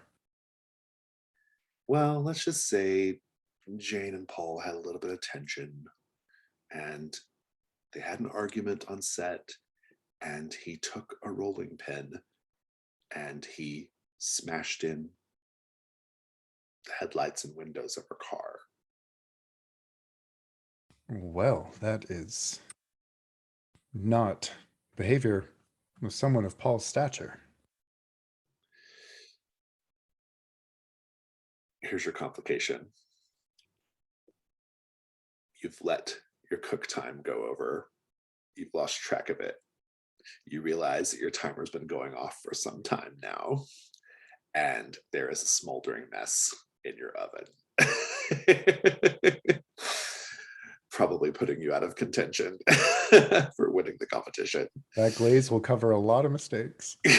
Indeed, indeed. And he's like, oh, you better get back to that. And he's like, Buck, did you catch this? Look, got burnt cake, burnt cake. And Buck is over there, you know. Buck is like muttering to himself with the camera. I made my way through the smoke like a fireman rescuing someone from a conflagration. But would this baker be able to rescue the cake from the fire? No, I think not. As you pull it Eloquently up. put, Mr. Buck. Thank you.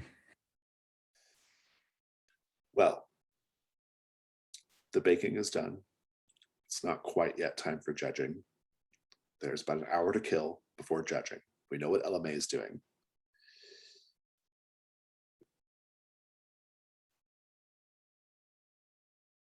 B, what are you doing?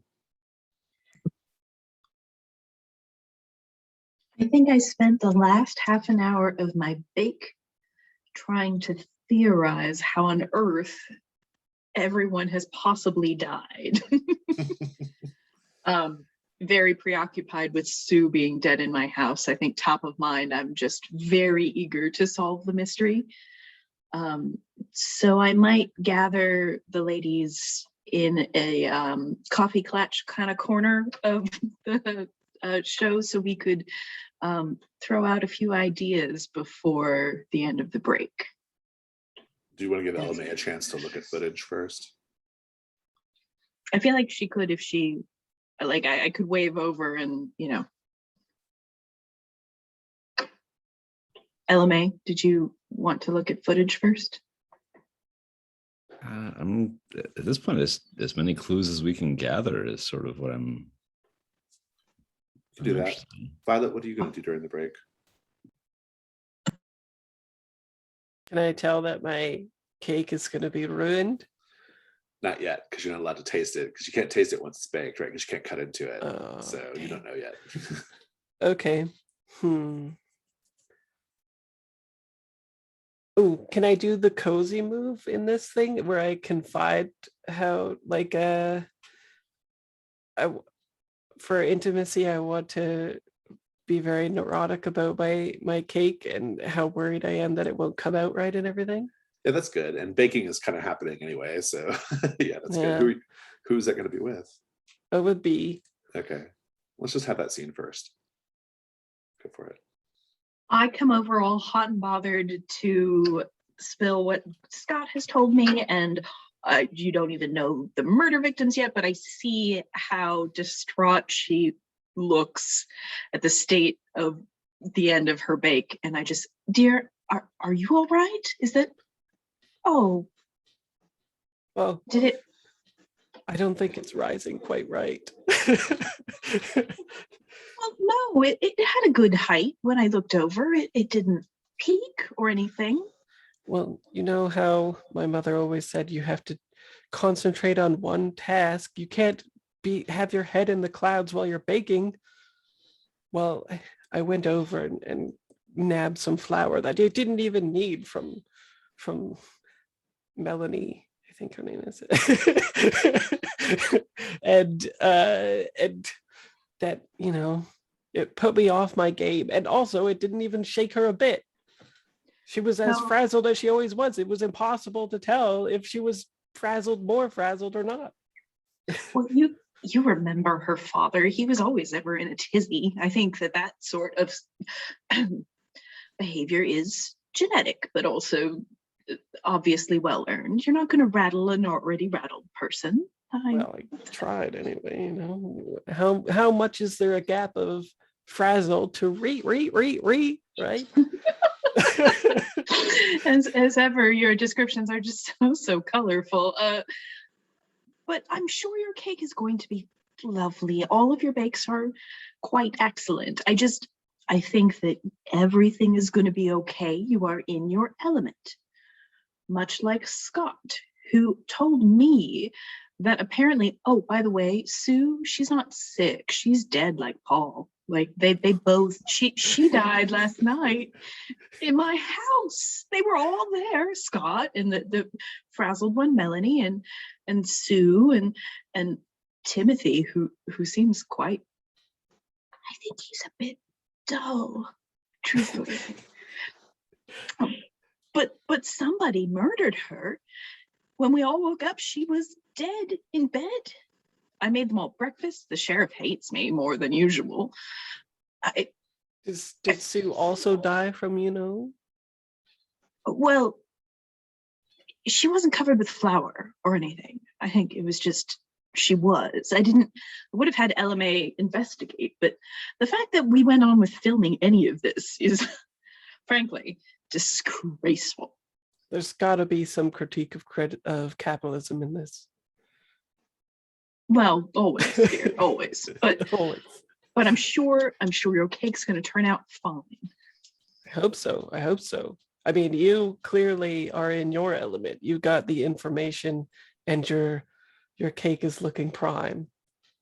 Oh, well, this one was a favorite of my late partner, Meredith. She and I shared a pina colada one too many times, and I did a Hawaiian cake for her, and the color really did turn out nice. But it won't be nearly as good as yours, I'm sure. I like the idea of like, while this is being filmed, the cameraman keeps like pointing over and there's all these like weird gestures of me going like this and stuff in the B footage. Yeah, re. Let's talk about the move. Oh, so yes. On the cozy move, you can each clear a condition if you think you've done so, if you've met the threshold. Probably Violet, you can probably clear marked by Heath Hendricks, just because I think he's been I think he's off your scent at this point. Mm. You can't clear Jailbird yet, and I don't know why you would have cleared Blood Red Crown. So what do you think, B? I was hoping in describing how distraught I was over Sue's death, Yeah, I think even that's to right. a friend, that I could clear my suspicion, Yeah, I think at that's least good. with Violet. Absolutely, yeah, clear that one. And then because it's your cozy activity, Violet, you get to also say a clue. You get to make it up. Oh. Was there already a clue assigned to what B had told me about Scott? Oh,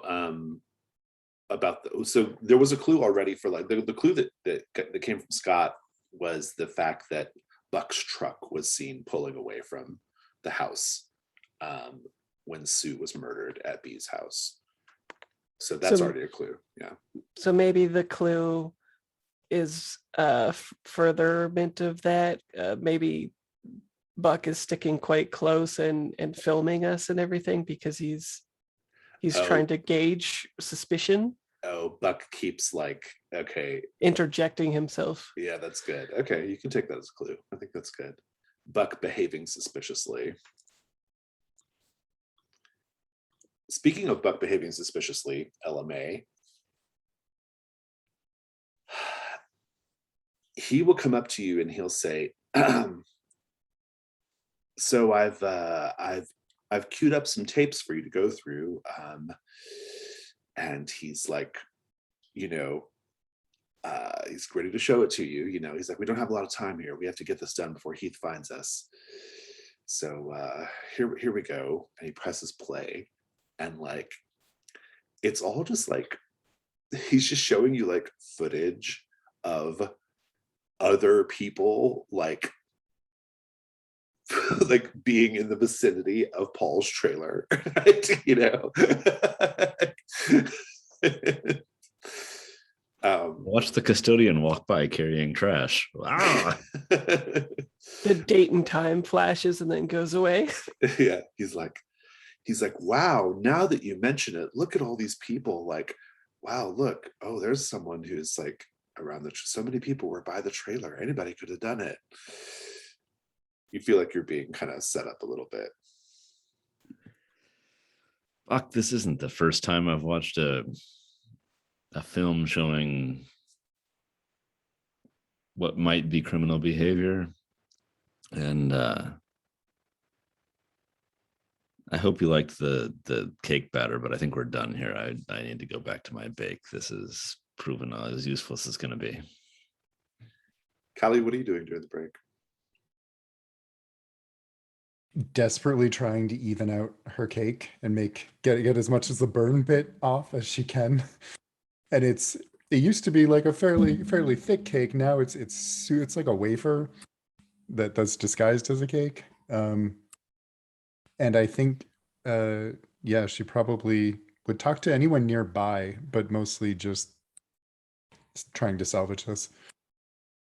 I'm reminded of that classic episode of I Love Lucy where the men like do the housekeeping and the women go get jobs, you know, and Fred is like 7 layers of delicious devil's food, and like he pulls over the thing and it's just one little flat thing. And Ricky goes, where are the other 6 layers? Anyway, yeah, we'll put a lot of frosting on top. Yeah, so that's good. Okay, so it's time for judging. Let's take a look at your cakes. All right, so I have this cake here. I'm going to try to share my screen so anybody watching the video can see what we're looking at. Share the recipe too. I don't know. Oh, it wants me to do some preferences. I don't know what to do about that. Are you on a Mac? I am on a Mac, yeah. Yeah, you have to enable screen recording. It'll make you shut down Zoom. Oh no, well, let's not do that then. All right, can you all share your own pictures? Is that a thing you can do? Change sharing preferences. So down where it says share screen, there's a little green arrow. Click Yeah, that. it won't. Apparently, I need to go change some settings before I can do that. So I'll just, sadly, people just will not be able to look at the cakes. I will look at them. That'll be fine. But here is a beautiful cake. I'll describe it with some lovely ruffles and palm trees and what look like hibiscus, like shapes on top. It's a gorgeous cake. Whose cake is this? Oh, it's Bee's cake. And what is the flavor, Bee? It is pina colada. Again, I stuck with the coconut because I know that was Paul's favorite. Unfortunately, that does not win me any extra points today. And then a coconut sponge with a little bit of rum mixed in with the buttercream. How heavy is the booze? It's liberal, but not offensive. Jane says, I can taste the booze and I like it. So that's good. Let's take a look at this next cake. I see just some, looks like caramel chocolate cake, just some slices of cake here. Who's that? Me, salted caramel chocolate cake. Jane takes a bite and her face contorts. She's like,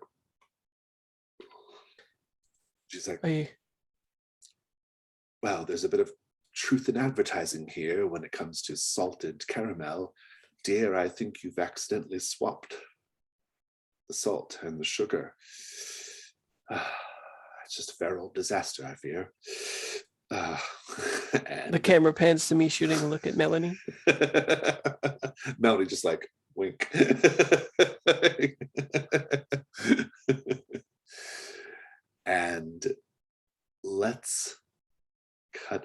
next cake. All right, let's see what we got here. Ooh, here's a beautiful mirror glaze cake. Beautiful swirly purple marbled mirror glaze. How lovely. I think this was yours though, right? Callie? Yep. Yeah.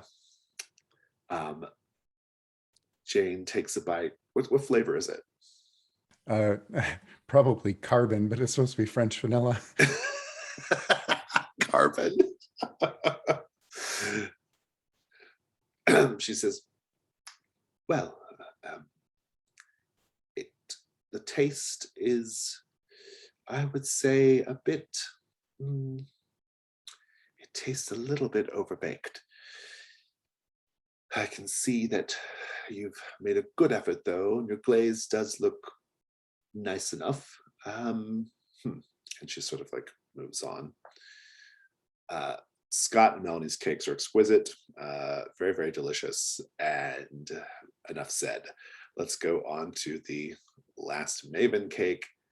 Let's see, what do we have here? What's our last cake here? Where's yours? Did I not paste the link? I thought I did. You might have. I might have missed it. Hold on. Mirror cake. Where are you at? I don't see yours, LMA. Oh, here It's it the is. first I found it. I found it. Ooh. Very, very colorful rainbow pipework on top and little rainbow florets around a sort of chocolate, smooth chocolate column with little flecks of gold. What flavor is this? I'm more of a pie baker than a cake baker, so this is just mocha pecan bourbon as a cake. But How strong is the booze? not that much really. And it may not be well made, but this is the thing is thinking about baking cakes. I thought cakes need milk, pies don't need milk. That led me to think about Harvey Milk and my history with Pride. And so I made a theme of this sort of dark tower of a cake with this rainbow spiral ascending as Harvey Milk is working his way sort of up in society, and you know, it's a much more deep social meaningful cake that ties into modern society and attacks on school boards and things like that. And it's got this whole civic thing, and I keep going on and on and on until they just like cut the camera and go to the judges who are staring deadpan. I mean, it's just Jane. What flavor is it again? It's chocolate. Yeah, it's just Jane. She says, what a lovely story. There's not quite enough booze for my taste. And that is a death knell for your cake. And finally, they go to revealing the winner. But do you all want to have a conversation about revealing the murderer first? That would be We do fun. have 10 clues. You have a lot of clues. I mean, it's ready to go. I think we're good. It was more of just the timing with the episode, but I think that we could probably nail this, ladies. Yeah, and we should, just in case our conviction is the judge or something, that could throw all of this up in the air. Maybe we should wait to be awarded before we accuse the judge of murder. B wins the best baker, and then in a full like Columbo move says, but wait. But no, I don't think we need to wait for the winner. Would it be more dramatic to do it before? Unless there's a is it like those reality shows where there's a follow-up episode where it's like behind the scenes, and then we can like point the finger at the person who did it? Well, let's figure out our theorize move, and then let's theorize first. Yeah, plenty of clues here. So what do we think? Let's review them. We have the discarded cardboard lid of a box of rat poison. We have a stack of love letters from the British Prime Minister. Jane Leaf was angry about the Britty Award. She shattered it. We have Paul making very unreasonable contractual demands. We have the head of the BBC chewing Jane out in a letter because of some unauthorized appearances that she made. We have bondage gear. We have Jane Leaf refusing financial help to someone. Paul once vandalized Jane's car with a rolling pin. Buck's truck was seen pulling away from B's home around the time Sue was murdered, and Buck has been behaving rather suspiciously. So what do we think, everyone? Big picture theory. Jane conspired with Buck to kill Paul. I originally liked Scott for this, but given our clues, I think it makes more sense that Jane, furious over years of being overlooked by his Cockney butt, is pissed at Paul and has arranged with the local talent to off him in a convenient way. Discuss. I would like it if Buck was somehow a part of the royal family.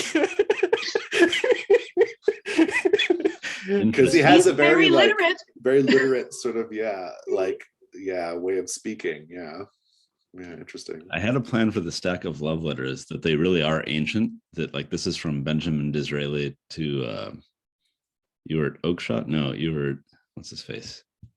The one who replaced Disraeli like 3 times. Gladstone. You were at Gladstone. These are collector's items. Like this is worth money. These love letters. So it's like it's an antique Right. kind of thing. But Interesting. if we're going with Buck being somehow involved in the British royalty, it can't. Like maybe these are love letters from Disraeli to Gladstone, but that's Buck's uncle or whatever. I don't know. Or Buck wrote them on the stationery of the British family. And so people assume it's the British Prime Minister because Buck Total nicked forgery. it from I his love it. uncle. Yeah. What were you gonna say, Drew? Or it was a letter from the prime minister to someone else that like insinuates that Buck is part of the royal family. Oh, that's that's pretty Paul's interesting. evidence. That's probably more plausible as well. Okay, so what was the basic? I mean, let's go through. What was the basic like motive? Like, why would Jane and Buck have done the murder? Buck needs money. He's cut off from the family. I also saw Buck cozying up to the dead man's wife, which could either be an illicit affair or just a convenient way to get closer, which could explain some of the bondage gear. Maybe he was hitting her up for money too, for all we know. Yeah. Or maybe he was involved with them as a couple, but then wanted to keep to keep the wife and then murder Paul because he didn't like the circumstances of the arrangement. I got real convoluted real quick there. Like everything's a sex conspiracy. Well, we do have bondage gear, you know.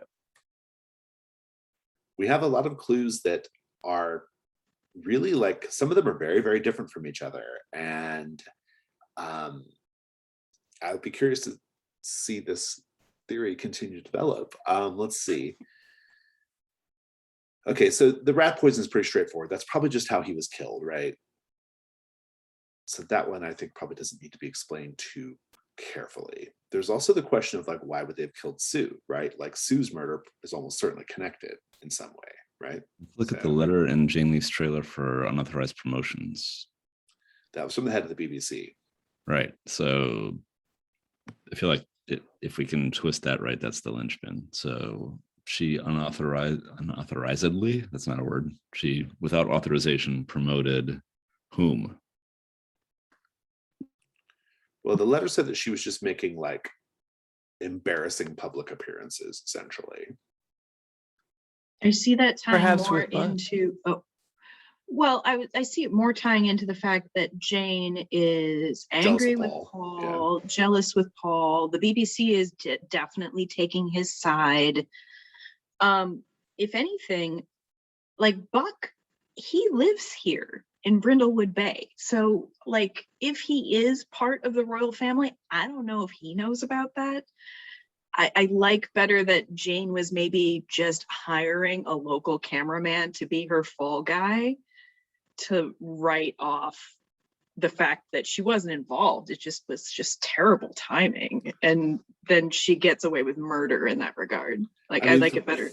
3 of the clues can be sorted pretty easily on the basis that Jane was just jealous of Paul, right? The Britty Award, the letter from the head of the BBC, and then Paul having once vandalized Jane's car just indicates tension between the two of them. Also, arguably the contractual demands as well. Jane might have been pissed about that, right? Because Heath made it sound like it was threatening the show, right? And so maybe the stack of love letters just further, maybe that's the straw that broke the camel's back. Maybe she saw them and then was like, oh, so now he's cozy with the BBC, he's cozy with the Prime Minister, he's gonna, probably have his own show soon and whatnot. So then Sue would have had to have overseen some interaction with either Jane or Buck that looked conspiratorial or incriminating, or she overheard some real giant conflict between Jane and Paul and was willing to then go to the mat, and her death was just part of keeping the show. Maybe she slept with Buck in order to control him, to get him to like team up with her to kill. And then just desperate to explain the bondage gear, I guess. What if Sue is a sideline business, sells BDSM gear, and she knows who the clientele are? And so she can connect the dots to say, like, all right, so and so and so and so bought these from me or from my company. Oh, that's fun. So she has like an online storefront or something, and she knows specifically that they bought it, but they don't. And then they found out that she ran it or something. And then they assumed they were anonymous purchases. But that she had delivered them. The phone call. The bondage gear could just be a red herring, right? I mean, it may not be anything. The phone call that you overheard with Jane Leaf, it was someone asking Jane for money. They were asking Jane for money, yeah. Mm-hmm. Maybe, that's where, maybe that was Sue, and it was like a bribe, and Jane said no, so they knew they had to get rid of her because she had information. Oh, sure. Like blackmail. Yeah, sorry, blackmail, not bribe. Oh, that's interesting. I don't hate that. And maybe we could add the extra context that B saw Sue on the phone, right? Like kind of having like a heated conversation between during drinks. The party. Yeah, like it was her drinks. third brandy, and now she's demanding money from somebody on the phone. I don't have context for it at all. So that's interesting. Well then, okay. So then that probably, if we go with that, that explains away pretty effectively the conversation and also Sue's murder in general. We're saying that Buck helped out with that. So that explains Buck's truck pulling away and Buck behaving suspiciously about the whole thing. If Jane was just getting a local to help her out. So that just leaves the bondage gear and the letters, which might just be, I don't know, the bondage gear, they could both just be red herrings. They might not have any bearing on this at all, or they could be something else. I don't know. Paul being tied up when he was found kind of indicates that there was that kind of relationship. Yeah. Well, and we know that Buck was having an affair with Donna. So maybe this is just some kink thing that maybe there was like it was a cuckold thing, maybe, or something like that, right? Like it could be some situation like that. Yeah, I could see that because the wife would feel kind of cuckolded by all of his success in fame and everything. So maybe she wanted to feel him as degraded as she felt. Yeah, that's an interesting Or idea. she discovered his relationship with the Prime Minister and was in on it. So Paul was having a thing with Boris? we have not actually identified the Prime Minister in question. Just checking in here. It's Theresa May. Okay, so let's.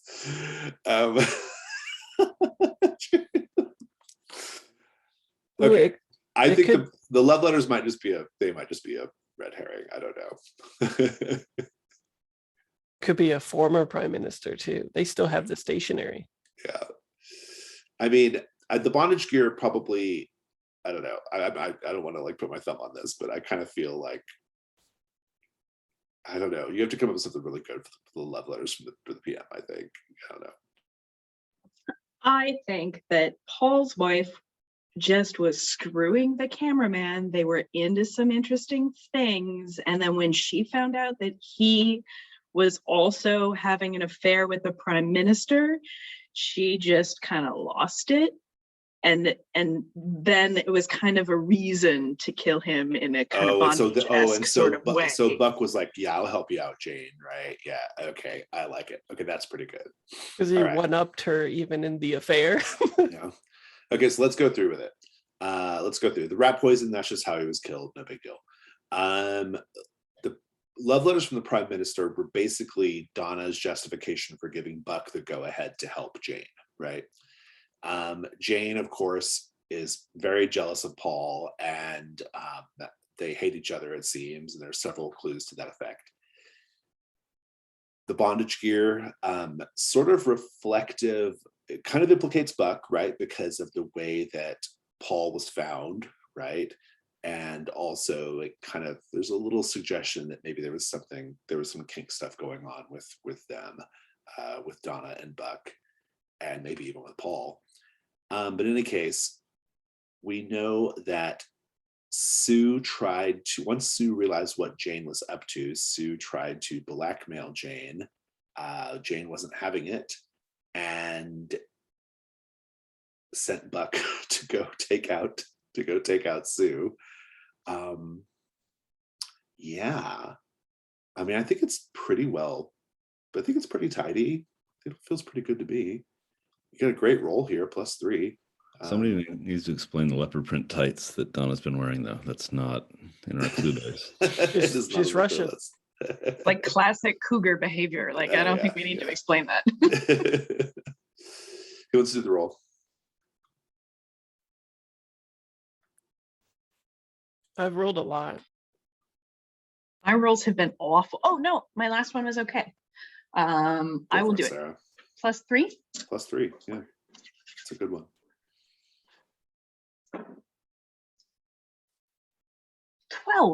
12.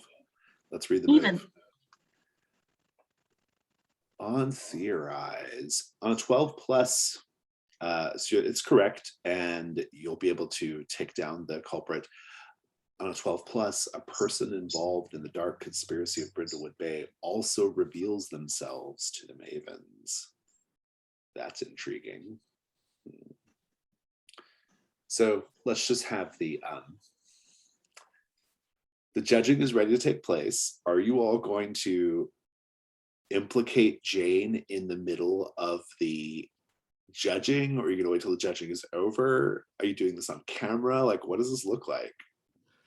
I want a series of innuendos as each of our cakes is judged, sort of a snarky counterpoint of like, oh yes, for a cake to be tied up that tidily, it would have to be drenched in, something like that. That's pretty good. Yeah. Like, as she makes a comment about your cake, you make like a little like innuendo about murder. It's Buck with his camera coming over to my cake for that super close-up look, and I'm just looking at him over the camera saying, oh, that's a really nice and tidy picture you've got there. You seem to have it all tied up. That's good. Yeah, I like it. Yeah, that's good stuff. And then after that, Melanie won, by the way. And after that's after that, I suppose you just go to Sheriff Dalrymple and give him your theory. Sure, but we need our lines from our baking thing. I feel like this is a brief moment of paint the scene of what is your line, what's your innuendo for as your well, cake. we've heard Sarah's. So I mean, I feel like mine is it's not like I put rat poison in the flour or anything. Right, exactly. I'm pretty bad at mine. Mine would just be like when she says it's too salty, I'm like, not as salty as a murderer. Callie, what is your overbaked line? I'm afraid my cake burned to death. The end of me in this competition. Good. I love it. All right. So good. Sheriff Dalrymple checks your theory out and reaches the same conclusion as you. Buck and Jane Leaf are arrested. This is a huge scandal. Brindlewood Bay is beset by news reporters from all over the world for weeks after this because of the deaths, that take place in Brindlewood Bay, connected to the most popular television show in the world, with some of its biggest stars. Yeah, it's a big drama. A big drama.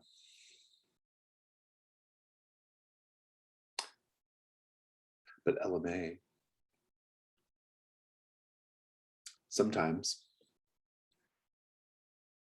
the way to put this stuff behind you is by having romantic trysts. Oh, but he smells like fish. In any case, you see Etienne one day, it's kind of like dusk, the sun's going down. You see him staring out into the bay. He hasn't noticed you yet. What do you do?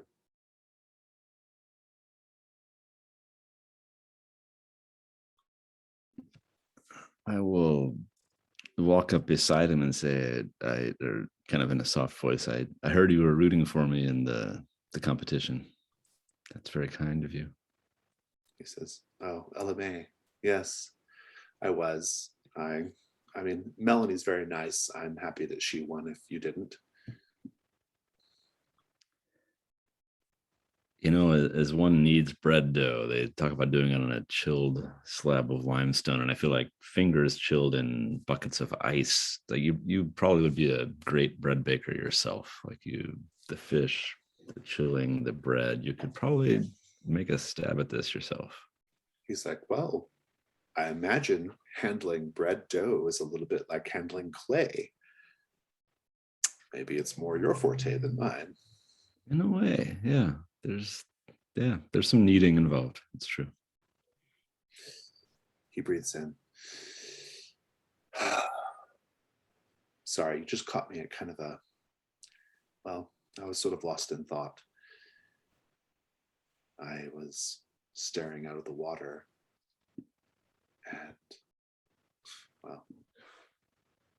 let's just say that there are some big, big things that are going to be happening pretty soon in the world, LMA.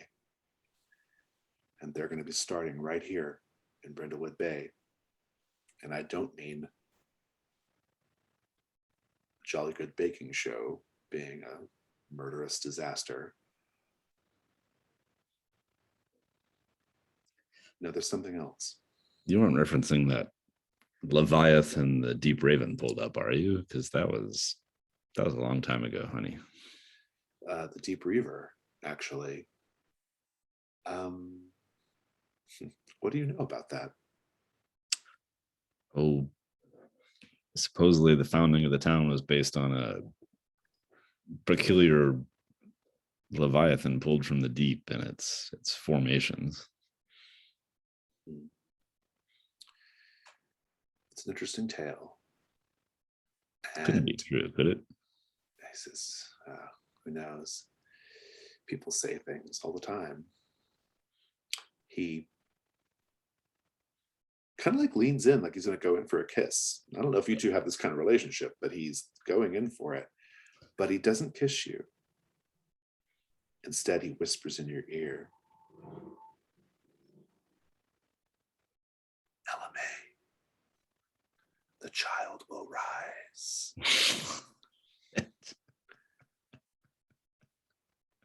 And we'll just pause it there and go to stars and wishes, or no, end of session questions. End of session questions. You all solved a mystery. Congratulations. Everyone gets an XP for that. B, did you secretly undermine the authority of a local official? Yes.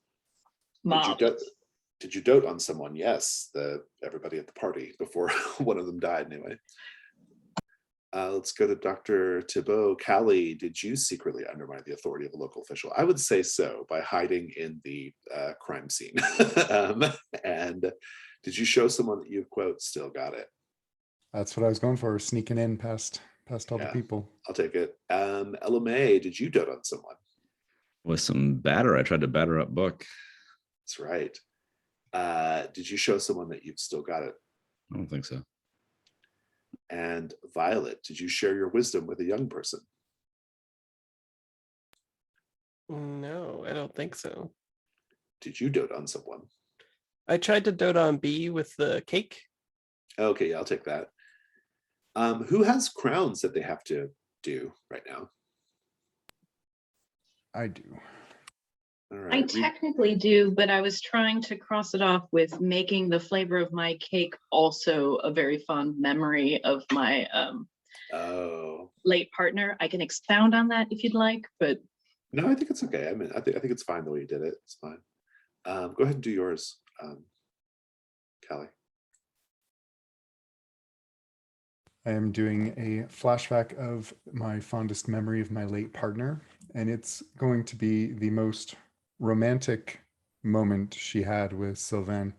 And they were on the campus at Oxford and had the most vigorous argument of the Socratic kind that anyone passing by had ever seen. And they were switching between English and French, and Callie was talking about history, and Sylvain was talking about math, trying to decide the nature of humanity and ethics. And then he just said, "Woman, marry me." And she said, "Fine." And that was it. I love it. It's good. Violet, do you have one too? I do. I have a flashback showing how you were an imperfect sister or daughter. So I think the flashback is like a montage of a young Violet refusing to help her mother in the kitchen whatsoever. And then we keep getting like all these older scenes as she's like growing up and whatnot. But then there's like a funeral scene and they're like burying the mother, and then like a shot of her in her grief finally starting baking.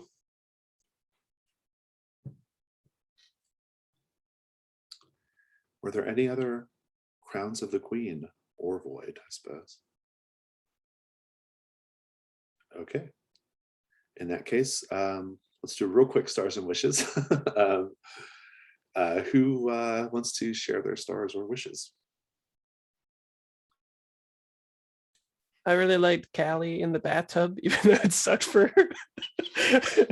I thought it was just very perfect to show sort of the incompetence of the law enforcement, right? Like they don't even really like thoroughly check the thing, and it's more of a minor inconvenience than anything. I really like the scene with B and me talking, especially with the context of the camera getting caught with us like talking about all this stuff and Buck paranoidly like actually being right in his recording us theorizing about him basically. And I also really like the us accusing her through those weird lines and me sucking in it. And I also I really liked Ella May distracting in the bed and breakfast. Oh, and also driving very fast. The idea of Ella May sort of drifting to get to the baking competition is very humorous to me. And stars. I'm interested to see what my messages will look like next time. Oh yeah, I think I owed you one. I didn't give it to you. Well, I also like the idea that the answering machine is just flashing 2 or 3 by the time she gets back to it. Yeah. Yeah, stars for me. I was I for whatever reason I felt like a little out of it this session. Like I felt a little distracted or something kind of. I don't know why. I think I just didn't get enough sleep last night. And but it's still kind of everything held together well enough, I think. So so I guess that's a star of sorts. And yeah, I had a really good time. It was fun. It was a very improvisational session. It was fun that we got the whole mystery done in one session. That was pretty cool. And yeah, lots of good little moments, lots of like breadcrumbs for the future were laid down, which I thought was really great as well. So yeah. thought you were great with the hosts too. Yeah, thanks. I'll do a few stars. I laughed privately to myself about the locals on a lark excuse. So the reason why anybody would be checking into a bed and breakfast that lived just a half a mile down the road, that was really entertaining. I laughed too hard out loud about both the idea of any prime ministers having a relationship with Paul Riviera, but also laughed quite heartily at Buck, the cameraman, coming off way more poetic and poignant a person than we ever actually expected. That was very nicely done. I especially liked the fact that LMA also made a mocha pecan bourbon cake. That punchline landed really well too. Wishes, I am really keen to see both how spooky this gets for our Mavens, because it's been really campy and theme oriented thus far. So as that Brindlewood Bay spookiness comes to fruition, I'm really hungry to see how that plays out. And I also am really excited to see how the next mystery kind of plays out for the group of us together again. So getting us all folded into that. I absolutely loved the exchange that Drew and Sarah had where Kelly said, I'll be there as soon as I get my pants on. B replies, I thought you were baking a cake. And then she goes and heads and bakes that cake anyway while I'm waiting. but also like what's going on there was I don't know, just delightful like vagueness that was pretty fun to fill in. And what else? Oh, the flavor of the cake, carbon. It's good to have you back, Drew. That was damn fine. Good to be back. Thank you. Any other stars and wishes? I have just the whole scene with B and the body and the people trying to leave the house and B trying to negotiate their presence was good. LMA's Harvey Milk gay history cake. I was not expecting that. That was great. And just Violet and LMA on their little Volvo drifting adventure at Snowdrop House, which I guess that's a wish. I hope we get to see more of Snowdrop House. I have a feeling we're going to. It is a sneaking suspicion. That's awesome. Great. And the star for Etienne's reveal. That was gold. Yes, Etienne. Yeah. Awesome. I don't think I said my wishes, but basically, yeah, my wish is basically pretty well in line with what yours was, Sarah, which is I know the order I'm doing the mysteries in, and I kind of wanted one more like sort of non-lore. I wanted like a non-lore mystery because we had such a lore heavy one last time, and but we still got the lore in there because you all went to Snowdrop House. So like there was it was still kind of in there, but I think next time I think we're going to lean heavily into this sort of more into the history of the town and stuff and kind of see some more of that. I think that'll be fun. Don't get me wrong, I was 1,000% here for the GBBBO vibes. I just Yeah. all of it is so good. Yeah, it's a fun one to run. Awesome. Well, we're a little over time, so I'm going to go ahead and stop the recording.